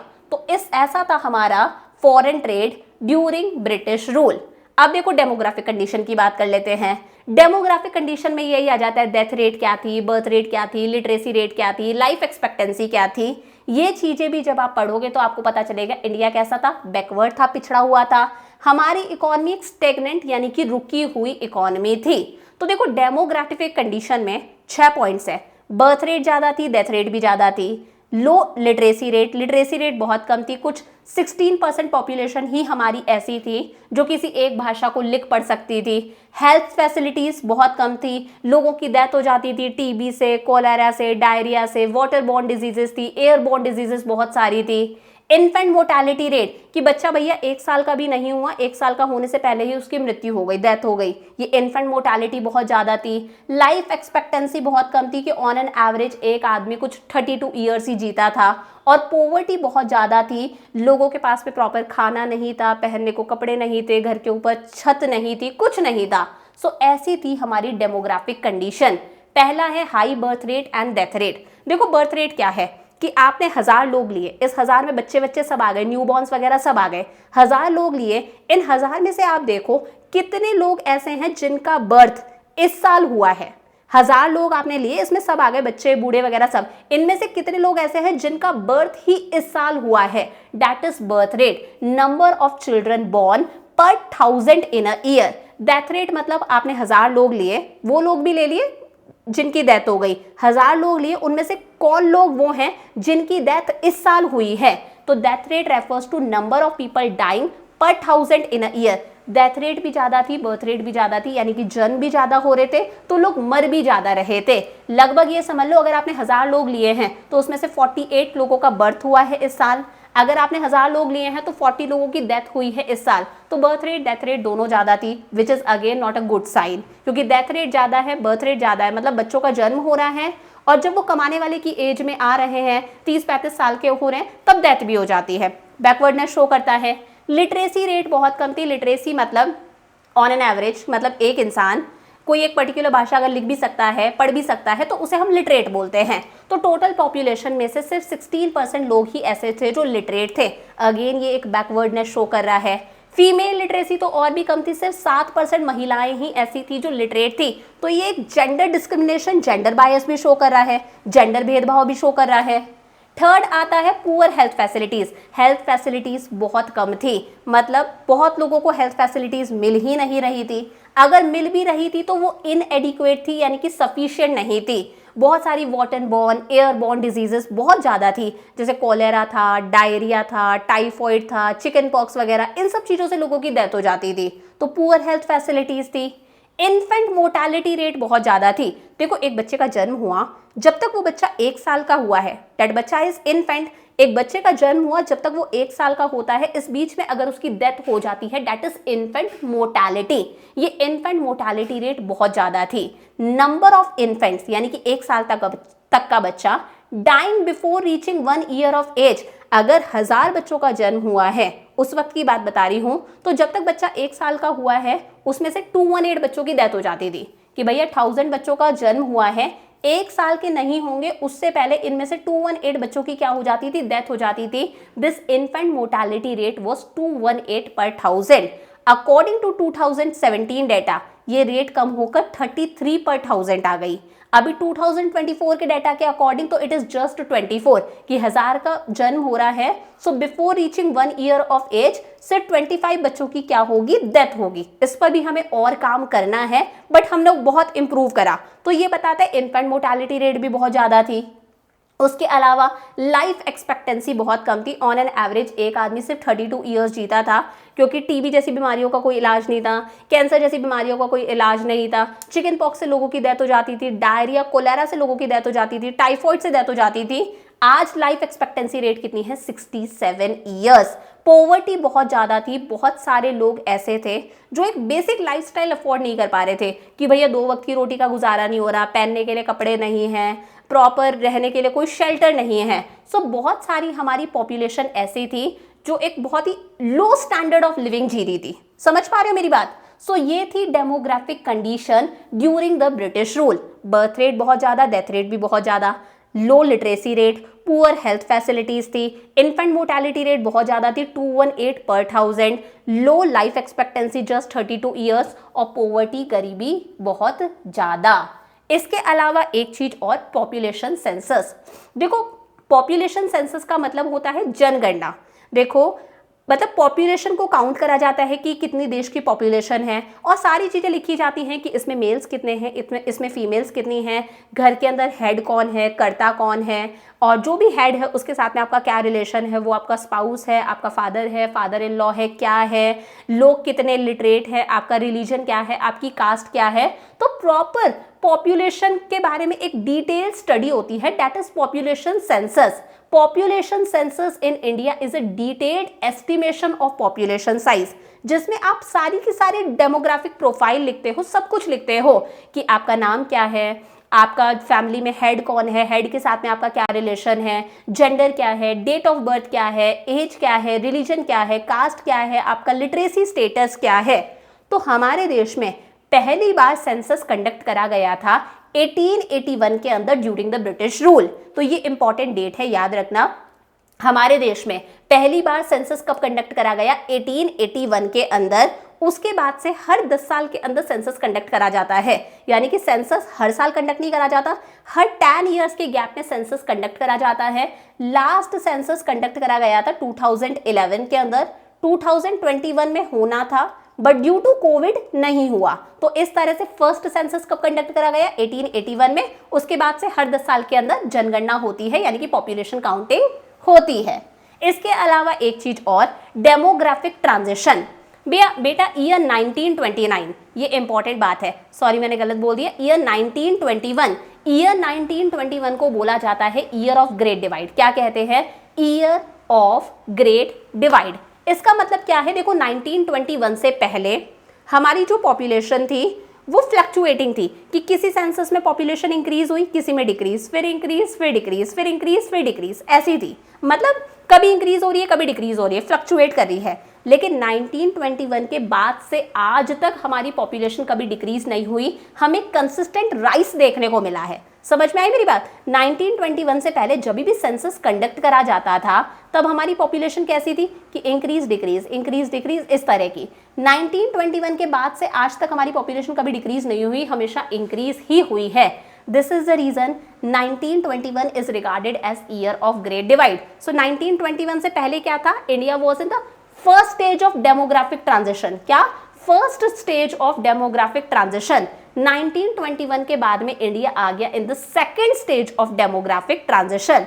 सो 1921 से पहले India was in the first stage of demographic transition. Birth rate भी ज्यादा थी, डेथ रेट्स भी ज्यादा थी, पॉपुलेशन इंडिया की कभी भी कंसिस्टेंट नहीं रही, फ्लक्चुएटिंग थी, किसी एक सेंसस में इंक्रीज हो रही है, फिर एक में डिक्रीज, फिर एक में इंक्रीज, फिर एक में डिक्रीज, इस तरह से। लेकिन 1921 के बाद से डेथ रेट्स कम होने लगी। बर्थ रेट तो बढ़ रही है लेकिन डेथ रेट्स कम होने लगी। सो हमारे देश की जो पॉपुलेशन है वो 1921 के बाद में एंटर करती है इन the second stage of demographic transition, और उसके बाद से हमारी पॉपुलेशन कभी डिक्रीज नहीं हुई, हमेशा इंक्रीज ही हुई है। This is the reason 1921 is regarded as the year of great divide. Last topic आता है, लास्ट नहीं है, सेकेंड लास्ट है, ऑक्यूपेशनल स्ट्रक्चर। देखो ऑक्यूपेशनल स्ट्रक्चर का मतलब क्या है? हमारी जो भी वर्किंग पॉपुलेशन है उसे आप डिस्ट्रीब्यूट कर दो तीनों सेक्टर्स के अंदर। जितनी भी वर्किंग पॉपुलेशन है जो कुछ ना कुछ काम कर रहे हैं उन्हें आप डिस्ट्रीब्यूट कर दो कि कितने लोग प्राइमरी सेक्टर में है, कितने लोग सेकेंडरी सेक्टर में है, कितने लोग टर्चरी सेक्टर में है। इस डिस्ट्रीब्यूशन को बोला जाता है occupation structure. Distribution of working population across primary, secondary and tertiary sectors of the economy. Primary sector के अंदर क्या होता है? बेसिकली हम नेचुरल रिसोर्सेज को एक्सप्लोर करते हैं, नेचुरल रिसोर्सेज का एक्सप्लॉयटेशन होता है। जैसे फार्मिंग हो गई तो सॉइल का एक्सप्लॉयटेशन हो रहा है, माइनिंग हो गई तो एक्सप्लॉयटेशन हो रहा है नेचुरल रिसोर्सेज का, कि आप अर्थ के अंदर से मिनरल्स वगैरह निकाल रहे हो, या फिर फिशिंग हो गई, वो भी नेचुरल रिसोर्सेज का एक्सप्लॉयटेशन कर रहे हो, हमारी एक्वेटिक लाइफ है। सो यहाँ पर आप प्रोडक्शन कर रहे हो, कैसे? आप नेचुरल रिसोर्सेज को एक्सप्लॉइट करते हो, जैसे फिशिंग हो गई, फार्मिंग हो गई, माइनिंग हो गई, एनिमल हस्बेंड्री हो गई, सारे नेचुरल रिसोर्सेज यूज करे जाते हैं। फिर यहाँ से जो रॉ मटेरियल मिलता है उस रॉ मटेरियल को फिनिश गुड्स में कन्वर्ट करना पड़ता है। जैसे फार्मिंग करी तो शुगर केन मिला, शुगर केन को शुगर में कन्वर्ट करा। फार्मिंग करी तो वीट मिला, वीट से हम लोगों ने आटा बनाया। राइस मिला, राइस से कुछ और चीज बना दी। कॉटन मिला, कॉटन से कॉटन के कपड़े बना दिए। जूट मिला, जूट से कोई जूट बैग बना दिया। सो सेकेंडरी सेक्टर यानी कि ये हमारा इंडस्ट्रियल सेक्टर है जिसमें रॉ मटेरियल को फिनिश गुड्स में कन्वर्ट करा जाता है। सो इसमें फैक्ट्रीज आ गई, कंस्ट्रक्शन कंपनीज भी इसमें आ गई, पावर जनरेशन भी इसके अंदर आ गया, क्योंकि उसके लिए भी रॉ मटेरियल को फिनिश गुड्स में कन्वर्ट करा जा रहा है। टर्चरी सेक्टर जिसे हम सर्विस सेक्टर बोलते हैं, यहाँ पर सर्विसेज प्रोवाइड करी जाती हैं। भैया प्राइमरी सेकेंडरी सेक्टर तब काम करेंगे ना जब इन्हें सर्विसेज मिलेंगी। कैसी सर्विसेज? ट्रांसपोर्ट सर्विसेज जरूरी है, रॉ मटेरियल को फैक्ट्री तक पहुंचाना है, फैक्ट्री से सामान जो है वो बन के तैयार होगा तब होलसेलर के पास में जाएगा, फिर रिटेलर के पास में जाएगा, फिर कस्टमर के पास में जाएगा। एजुकेशन हो गया, फाइनेंस, बैंकिंग, इंश्योरेंस फैसिलिटीज, ये सब आ गए टर्चरी सेक्टर के अंदर। सो प्राइमरी में नेचुरल रिसोर्सेज का एक्सप्लॉयटेशन हो रहा है, वहां से जो प्राइमरी से रॉ मटेरियल मिल रहा है उसे फिनिश गुड्स में कन्वर्ट करा जाता है सेकेंडरी सेक्टर के अंदर, और टर्चरी में क्या आती हैं? सर्विसेज आती हैं। सो ऑक्यूपेशनल स्ट्रक्चर कैसा था हमारा ब्रिटिश रूल के टाइम पर? वही है predominance of primary occupation. Mostly हमारी पॉपुलेशन कौन से सेक्टर पर डिपेंडेंट थी? एग्रीकल्चर सेक्टर पर डिपेंडेंट थी। 70 से 75%, एग्जैक्ट चाहिए तो 72.7% पॉपुलेशन हमारी एग्रीकल्चर सेक्टर पर डिपेंडेंट थी, जो एक बैकवर्डनेस शो करता है। दूसरे देशों की अगर हम बात करें, वहां पर ऐसा था कि 8% पॉपुलेशन एग्रीकल्चर सेक्टर में, 9% पॉपुलेशन एग्रीकल्चर सेक्टर में, हमारी 72.7% पॉपुलेशन एग्रीकल्चर सेक्टर पर डिपेंडेंट थी। वहीं मैन्युफैक्चरिंग यानी कि इंडस्ट्रियल सेक्टर के अंदर, सेकेंडरी सेक्टर में सिर्फ 10% पॉपुलेशन, सर्विस सेक्टर में सिर्फ 15 to 20% पॉपुलेशन हमारी थी। सो प्राइमरी सेक्टर का क्या था, प्रीडोमिनेंस, सबसे ज्यादा पॉपुलेशन प्राइमरी सेक्टर के अंदर हमारी थी। Industrial sector and insignificant source of occupation, यानी कि इंडस्ट्रियल सेक्टर का जीडीपी में कंट्रीब्यूशन भी बहुत कम था और सिर्फ 10% ही हमारी पॉपुलेशन ऐसी थी जो इंडस्ट्रियल सेक्टर में एंगेज्ड थी। On the eve of independence सिर्फ 9% पॉपुलेशन हमारी ऐसी थी जो मैन्युफैक्चरिंग इंडस्ट्रीज के अंदर थी। और तो और रीजनल वेरिएशन भी है। अगर आप अलग अलग रीजन्स की बात करोगे, जैसे अगर हम साउथ इंडिया की बात करें, अगर हम सदर्न स्टेट्स की बात करें, जैसे तमिलनाडु है, आंध्र प्रदेश है, केरला है, कर्नाटका है, इसके अलावा महाराष्ट्र, वेस्ट बंगाल वगैरह है, यहाँ पर तो फिर भी पॉपुलेशन धीरे धीरे एग्रीकल्चर सेक्टर से इंडस्ट्रियल सेक्टर पर शिफ्ट करने लग गई थी। एक ट्रांजिशन हमें देखने को मिल रहा था। तो वही रीजनल वेरिएशन है। लेकिन उड़ीसा हुआ, पंजाब है, राजस्थान है, यहाँ पर वही पॉपुलेशन एग्रीकल्चर सेक्टर में ही इंगेज्ड थी। तो देखो, तमिलनाडु, आंध्र प्रदेश, केरला, कर्नाटका, ये जो साउथ वाली स्टेट्स हैं, इन्हें 1937 से पहले बोला जाता था मद्रास प्रेसिडेंसी। क्या कहते थे, मद्रास प्रेसिडेंसी। तो वही है ये साउथ वाली स्टेट्स, यानी कि मद्रास प्रेसिडेंसी, साथ में महाराष्ट्र, वेस्ट बंगाल, यहाँ की पॉपुलेशन एग्रीकल्चर से इंडस्ट्रियल सेक्टर पर शिफ्ट कर गई थी। ट्रांजिशन देखने मिल रहा था, बट ये ट्रांजिशन हमें उड़ीसा, राजस्थान, पंजाब वगैरह में देखने को नहीं मिला। वहां पर वर्कफोर्स फिर भी कौन से सेक्टर में ही थी, एग्रीकल्चर सेक्टर में ही एंगेज्ड थी। ठीक है मैम, समझ में आ गया। लास्ट टॉपिक आता है इंफ्रास्ट्रक्चर। देखो, इंफ्रास्ट्रक्चर मतलब ये जो रोड्स बन रहे हैं, रेलवेज एस्टैब्लिश हो रहा है, बैंकिंग फैसिलिटीज है, इंश्योरेंस फैसिलिटीज है, स्कूल्स खुल रहे हैं, कॉलेजेस, हॉस्पिटल्स खुल रहे हैं, लोगों के पास में रहने को घर है, ऑल दिस इज इंफ्रास्ट्रक्चर। ये सारी चीजें जरूरी है हमारे देश के ग्रोथ और डेवलपमेंट के लिए। सो वो सारी एक्टिविटीज जिससे हमारे देश का ग्रोथ और डेवलपमेंट होता है, वो सारी एक्टिविटीज जिसकी वजह से और गुड्स और सर्विसेज का प्रोडक्शन हो सकता है, दैट इज इंफ्रास्ट्रक्चर। मान लो किसी देश के अंदर अच्छे रोड्स हैं, रेलवेज है, एजुकेशन सिस्टम अच्छा है, बहुत अच्छे अच्छे इंजीनियर्स हैं, बहुत अच्छे अच्छे डॉक्टर्स हैं, बहुत सारी कंपनीज हैं, आप क्या बोलोगे, इंफ्रास्ट्रक्चर ऐसा है।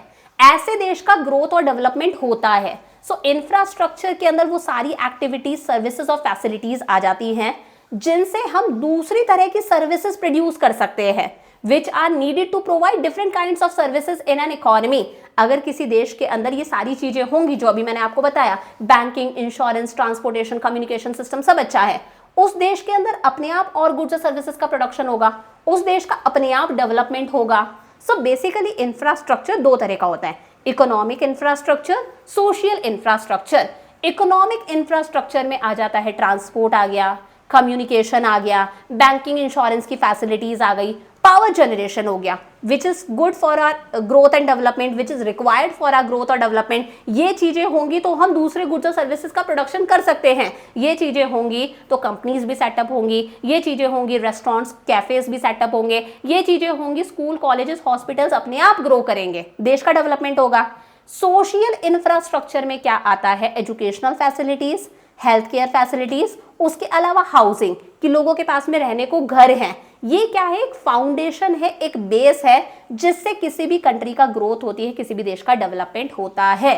तो देखो, अगर हम इंफ्रास्ट्रक्चर की बात करें, कोई खास इंफ्रास्ट्रक्चर नहीं था ब्रिटिश रूल के टाइम पर, फिर भी कुछ चीजें उन्होंने डेवलप कर दी थी। वो भी उन्होंने डेवलप हमारे फायदे के लिए नहीं करी थी, हमारी इकोनॉमी के लिए नहीं करी थी, कुछ चीजें उन्होंने डेवलप करी थी अपने इंटरेस्ट के, अपने फायदे के लिए। So the basic objective of British government to develop infrastructure, थोड़ा बहुत जो इंफ्रास्ट्रक्चर उन्होंने डेवलप करा, was not to provide basic amenities to the people, हमारे लिए नहीं करा था, बल्कि अपने खुद के कॉलोनियल इंटरेस्ट के लिए करा था। मैम क्या क्या, जैसे उन्होंने रोड्स बनवाए, उन्होंने रेलवेज एस्टैब्लिश करा, एयर और वाटर ट्रांसपोर्ट ना के बराबर था, कम्युनिकेशन में कुछ इलेक्ट्रिक टेलीग्राफ्स वो लेकर आए थे, पोर्ट्स वगैरह उन्होंने डेवलप कराए। वन बाय वन देखो, सबसे पहली बात करते हैं रोड्स की। तो देखो, रोड्स उन्होंने क्यों बनवाई, ताकि हमारी जो आर्मी थी विद इन इंडिया उस आर्मी को एक जगह से दूसरे जगह पर मोबिलाइज करा जा सके, यानी कि जो हमारी आर्मी थी उसे एक जगह से दूसरे जगह पर पहुंचाया जा सके। उसके अलावा उन्होंने रोड्स क्यों बनवाई? For transportation of raw material from different parts of the country to the nearest railway station और ports and send them to England, ताकि रोड्स की हेल्प से वो कंट्री के कॉर्नर कॉर्नर से रॉ मटेरियल जो है वो रेलवेज तक पहुंचा सके, या फिर जो भी नियर बाय पोर्ट्स थे वहां तक पहुंचा सके। फिर वहां से जो फिनिश गुड्स बनकर आ रहे हैं उन्हें रोड्स के थ्रू हमारे हर मार्केट तक पहुंचाया जा सके। सो रोड्स क्यों बनवाए? ताकि आर्मी को मोबिलाइज करा जा सके एक जगह से दूसरे जगह पर, ताकि रॉ मटेरियल का ट्रांसपोर्टेशन हो सके। रोड्स के थ्रू जो रॉ मटेरियल है कंट्री के कॉर्नर कॉर्नर से रॉ मटेरियल लाओ, सिल्क, कॉटन, जूट, इंडिगो लाओ और उसे नियरेस्ट रेलवे स्टेशन या फिर पोर्ट्स तक पहुंचा दो ताकि वो सामान इंग्लैंड पहुंच सके। फिर भी ऑल वेदर्ड रोड्स की क्या थी? कमी थी। ऑल वेदर्ड रोड्स वो होती है जो हर मौसम में चल जाती है, बरसात में भी चल जाती है। हमारे यहाँ पर रोडें कैसी थी कि बरसात हो गई, गड्ढा पड़ गया। अब आप रूरल एरियाज तक कैसे जाओगे? रूरल एरियाज तक जाने का सोचना बहुत मुश्किल हो जाता था। सो कहीं ना कहीं ऑल वेदर्ड रोड्स की बहुत कमी थी, एक्यूट शॉर्टेज थी। रूरल एरियाज तक पहुंचना बहुत मुश्किल था। बेचारा फार्मर अपने प्रोड्यूस को अर्बन एरियाज में आकर नहीं बेच पाता था क्योंकि रोड्स की कनेक्टिविटी उतनी अच्छी नहीं थी। तो एक पॉइंट याद रखना, ऑल वेदर्ड रोड्स जो हर मौसम में चल सके, रेनी सीजन में भी चल सके, इस तरह के रोड्स की क्या थी? कमी थी। पहला पॉइंट। सेकेंड है रेलवेज। ये सबसे इंपॉर्टेंट कंट्रीब्यूशन रहा है ब्रिटिशर्स का। 1850 के अंदर डेट्स आपको याद रखनी है, ब्रिटिशर्स ने इंडिया के अंदर रेलवेज एस्टैब्लिश करा। आज उन्होंने रेलवेज एस्टैब्लिश कर दिया तो आज हम कितने भी लॉन्ग डिस्टेंस ट्रैवल हम कर सकते हैं। लॉन्ग डिस्टेंस ट्रैवल कर रहे हैं, एक ज्योग्राफिकल बैरियर खत्म हो चुका है। कश्मीर से कन्याकुमारी, प्रॉपर आप गुजरात से अरुणाचल प्रदेश, आराम से आप कितना भी डिस्टेंस ट्रैवल कर सकते हो। एक ज्योग्राफिकल बैरियर्स कम हो गए हैं। कल्चर हम लोग क्लोज आते जा रहे हैं। हमें पता है यार इस स्टेट का खाना ये है, आप नॉर्थ में बैठे हो फिर भी आप इडली डोसा आराम से खा सकते हो, वड़ा वगैरह आप आराम से खा सकते हो। आप साउथ में बैठे हो, आप प्रॉपर वही नॉर्थ इंडियन खाना खा सकते हो। तो कल्चर मिल रहा है, ज्योग्राफिकल बैरियर्स खत्म हो रहे हैं ड्यू टू रेलवेज। और रेलवेज हुआ तो एग्रीकल्चर सेक्टर का कमर्शलाइजेशन हो गया। फार्मर्स रेलवेज के थ्रू अपने प्रोड्यूस को गाँव से अर्बन एरियाज में लाकर सेल कर सकते हैं, उन्हें अपने प्रोड्यूस का एक अच्छा पैसा मिलता है। ये हम आज के फायदे की बात कर रहे हैं। अब बात ये करते हैं ब्रिटिशर्स ने इंडिया में रेलवेज एस्टैब्लिश ही क्यों करा था। उन्होंने क्यों रेलवेज एस्टैब्लिश करा?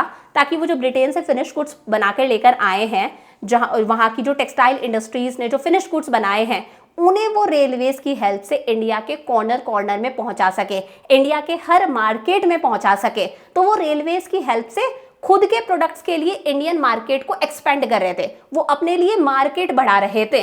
To transport finish goods from Britain to every corner of India, उनका मकसद था खुद के प्रोडक्ट के लिए हमारा मार्केट बढ़ाना। To have effective control over the vast Indian territory, railways उन्होंने स्टैब्लिश करा ताकि वो पूरे देश पर कंट्रोल कर सके, कब्जा जमा सके और अच्छे खासे प्रॉफिट्स अर्न कर सके कि भैया रेलवेज के थ्रू जो भी है रॉ मटेरियल पहुंच जाए पोर्ट्स वगैरह तक, जो भी नियर बाय पोर्ट है, और उनके जो फिनिश गुड्स बन के आए हैं वो हमारे देश के कॉर्नर कॉर्नर हर मार्केट में पहुंच सके, तो फॉरेन ट्रेड उनके बेनिफिट के लिए हो, इसलिए उन्होंने रेलवेज डेवलप करा।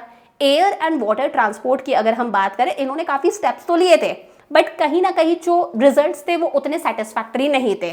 जैसे ये उड़ीसा कोस्ट है, उड़ीसा कोस्ट पर इन्होंने एक कैनाल बनवाया, कोस्ट कैनाल। इसे बनाने की कॉस्ट भी अच्छी खासी आई, लेकिन कहीं ना कहीं ये भी रेलवेज के साथ में कॉम्पीट नहीं कर पाया, बाद में अबेंडन कर दिया। तो water and air transport as such नहीं था, इन्होंने कोशिश करी बट हाँ सेटिस्फैक्टरी रिजल्ट्स नहीं मिले। जैसे ये एक इंपॉर्टेंट है, आपकी एनसीईआरटी में लिखा है उड़ीसा कोस्ट पे कोस्ट कैनाल बनवाया, ह्यूज कॉस्ट भी लगी बट रेलवेज के साथ में कॉम्पीट नहीं कर पाया, बाद में अबेंडन कर दिया, बंद कर दिया, यूज करना बंद कर दिया। इसमें एक इंपॉर्टेंट चीज है जो एनसीईआरटी में गिवन है कि भैया टाटा एयरलाइंस कब इनकॉर्पोरेट हुआ। तो टाटा एयरलाइंस एस्टैब्लिश हुआ था 1932 के अंदर। It is a division of Tata and Sons, आपको पता है। सो टाटा एयरलाइंस कब इनकॉर्पोरेट हुआ, कब एस्टैब्लिश हुआ? 1932 के अंदर, डेट याद रखनी है। फोर्थ, कम्युनिकेशन के लिए क्या करा? तो देखो पोस्टल सर्विसेज की लोगों को रिक्वायरमेंट थी, चिट्ठी वगैरह लिखते हैं, हालांकि ये सर्विसेज इनएडिक्वेट थी, सफिशिएंट नहीं थी। खुद के लिए उन्होंने इलेक्ट्रिक टेलीग्राफ इंट्रोड्यूस करा ताकि खुद वो लॉ ऑर्डर देश में मेंटेन कर सके, खुद का उनका कम्युनिकेशन हो सके, इंफॉर्मेशन का एक्सचेंज हो सके। सो उसके लिए उन्होंने इलेक्ट्रिक टेलीग्राफ फैसिलिटी डेवलप करी थी। लास्ट आता है पोर्ट्स। भैया पोर्ट्स तो उन्होंने बनवाए थे।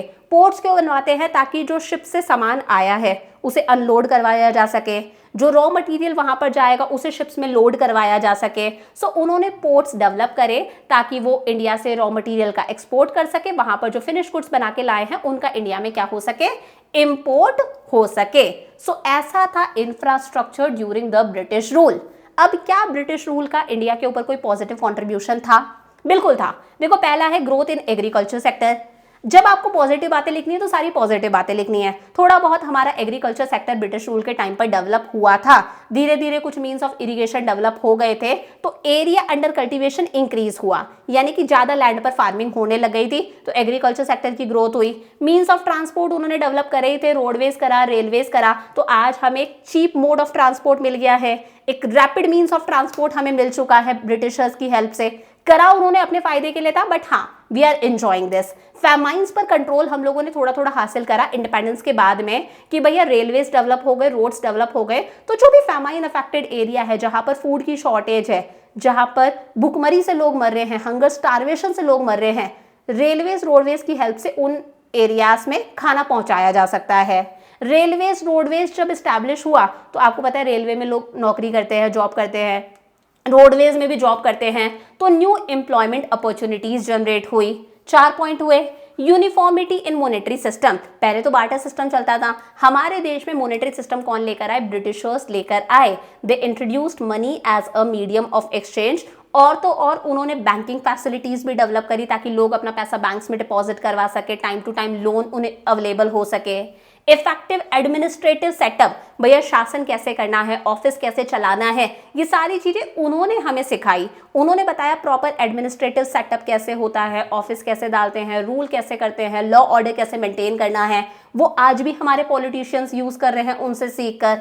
और लास्ट है commercial outlook of the farmers. देखो ब्रिटिशर्स के आने से पहले हमारे फार्मर्स फूड ग्रेन्स उगाते थे और सेल्फ कंजम्पशन के लिए उन फूड ग्रेन्स को यूज में लेते थे, कि राइस व्हीट उगाया, सेल्फ कंजम्पशन के लिए यूज में ले लिया, अपनी फैमिली का पेट भर लिया। हमारे दिमाग में आता ही नहीं था कि इसे बेचकर हम पैसा भी कमा सकते हैं, नहीं आता था दिमाग में। उन्होंने हमें बताया कि यार फार्मिंग भी बिजनेस बन सकती है, प्रोड्यूस को मार्केट में बेचकर पैसा भी कमाया जा सकता है। सो उसके बाद से ही फार्मर्स अपने प्रोड्यूस को मार्केट में बेचने लगे, जो आज हम खरीदते हैं। सो फोर्स्ड कमर्शियलाइजेशन ने ही फार्मर्स का आउटलुक नजरिया बदला। The farmers started considering market price for their produce। उन्हें समझ में आने लगा यार हमारे प्रोड्यूस की एक मार्केट प्राइस भी है, थोड़ा बहुत सेल्फ कंजम्पशन के लिए यूज में लेते हैं, बाकी को मार्केट में बेचकर हम क्या करेंगे, पैसा कमाएंगे। तो वो लोग फार्मिंग को एज अ बिजनेस अब लेने लग गए। ये क्या था, ब्रिटिश रूल का पॉजिटिव इंपैक्ट था हमारे देश के ऊपर। लास्ट है छोटा सा कि भैया on the eve of independence पूरी की पूरी इंडिया की इकोनॉमी कैसी थी। पहली बात तो कॉलोनियल इकोनॉमी थी। जब एक देश आके दूसरे देश पर रूल करता है उसे कॉलोनियल रूल बोलते हैं। जो जिस देश पे रूल करा जाता है ना, जिसके रॉ मटेरियल को यूज करा जा रहा है, जिसके रिसोर्सेज को यूज करा जा रहा है, उसे कॉलोनियल इकोनॉमी बोला जाता है।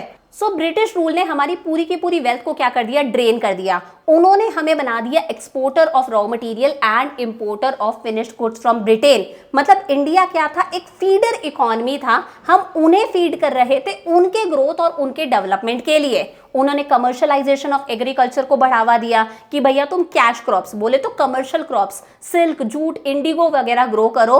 तो फूड क्रॉप्स के लिए हमें मार्केट पर डिपेंडेंट रहना पड़ता था। कहीं ना कहीं हमारे देश में बहुत बार फैमाइंस भी आए due to shortage of food. So India की इकोनॉमी कैसी थी, कॉलोनियल इकोनॉमी थी। हमारा एक्सप्लॉयटेशन हो रहा था, हमारे नेचुरल रिसोर्सेज, हमारे ह्यूमन रिसोर्सेज का एक्सप्लॉयटेशन हो रहा था। इन चीज को यूज करा जा रहा था, इंडिया को as a feeder economy use करा जा रहा था, ब्रिटिशर्स यूज कर रहे थे अपने ग्रोथ और डेवलपमेंट के लिए। सेकंड है सेमी फ्यूडल इकोनॉमी। देखो सेमी फ्यूडल इकोनॉमी कौन सी इकोनॉमी होती है, जिसमें फ्यूडलिज्म और कैपिटलिज्म दोनों के फीचर्स आ जाते हैं। मतलब कंप्लीटली फ्यूडलिस्ट भी नहीं है, कंप्लीटली कैपिटलिस्ट भी नहीं है, फ्यूडलिज्म और कैपिटलिज्म दोनों के बेनिफिट, दोनों के फीचर्स आ गए, उस इकोनॉमी को बोला जाता है सेमी फ्यूडल इकोनॉमी। देखो फ्यूडलिज्म का मतलब क्या है, जहां पर लैंडलॉर्ड और टेनेंट्स का रिलेशन एग्जिस्ट करता है, कि ये लैंडलॉर्ड है, ये टेनेंट है, ये जमींदार हैं, ये टिलर्स ऑफ द सॉइल है, tillers of the soil landlords के खेतों पर काम कर रहे हैं और बदले में इन्हें रेंट पे कर रहे हैं। तो एक हायरार्की हो गई ना, कि ये लैंडलॉर्ड है, इसके नीचे कौन है, टेनेंट है, टिलर्स ऑफ द सॉइल है। दिस इज फ्यूडलिज्म, कि एक हायरार्की क्रिएट हो रही है। कैपिटलिज्म के अंदर क्या होता है, कैपिटलिज्म में इंडस्ट्रीज होती हैं, मार्केट्स एग्जिस्ट करते हैं, प्राइवेट सेक्टर होता है, प्राइवेट डिसाइड करता है क्या बनाना है, कैसे बनाना है, बना के किसको बेचना है, दैट इज कैपिटलिज्म। हमारी एक सेमी फ्यूडल इकोनॉमी थी, यानी कि मिक्स्ड इकोनॉमी थी, कि सरकार का भी रोल था, जमींदार टेनेंट्स के बीच में भी कुछ फ्यूडल रिलेशंस थे, लैंडलॉर्ड और टेनेंट वाला रिलेशन, और साथ साथ में कैपिटलिस्ट भी था। हम लोगों ने पढ़ा था ना, Tata iron and steel company set up हुई, थोड़ी बहुत sugar cement paper industries set up हुई, cotton textile mills, jute textile mills set up हुई, तो थोड़ी बहुत ग्रोथ होने लगी थी, तो कैपिटलिस्ट भी हमारी इकोनॉमी थी। सो मिक्स थी, that means semi feudal economy थी। सो फ्यूडल सिस्टम में क्या होता है, जैसे लैंड सेटलमेंट सिस्टम, जमींदारी सिस्टम, लैंडलॉर्ड और टेनेंट वाला रिलेशन। कैपिटलिस्ट सिस्टम के अंदर क्या हुआ, प्राइवेट एंटरप्रेन्योर्स आने लगे, जैसे Tata iron and steel company, जो मैंने एग्जांपल्स दिए। तो वहां पर क्या होता है, एक होता है कैपिटलिस्ट जो पैसा लगाता है, कैपिटल लगाता है, और एक होता है लेबर जो काम करता है, अपनी लेबर सर्विसेज देता है। तो एक प्राइवेट सेक्टर हो गया कि प्राइवेट सेक्टर डिसाइड करा है क्या बनाना है, कैसे बनाना है, बनाकर किसको बेचना है। सो फ्यूडल और कैपिटलिस्ट दोनों के फीचर्स, सेमी फ्यूडल हमारी इकोनॉमी थी। थर्ड है स्टेगनेंट, यानी कि रुकी हुई इकोनॉमी थी, ग्रोथ का कोई साइन हमें देखने को नहीं मिल रहा था। India was growing at a very low rate. मैंने आपको पहले भी बताया 20th सेंचुरी के फर्स्ट हाफ के अंदर 1901 से 1950 तक की अगर मैं बात कर रही हूँ, हमारे रियल जीडीपी की जो ग्रोथ रेट थी वो 2% से भी कम थी।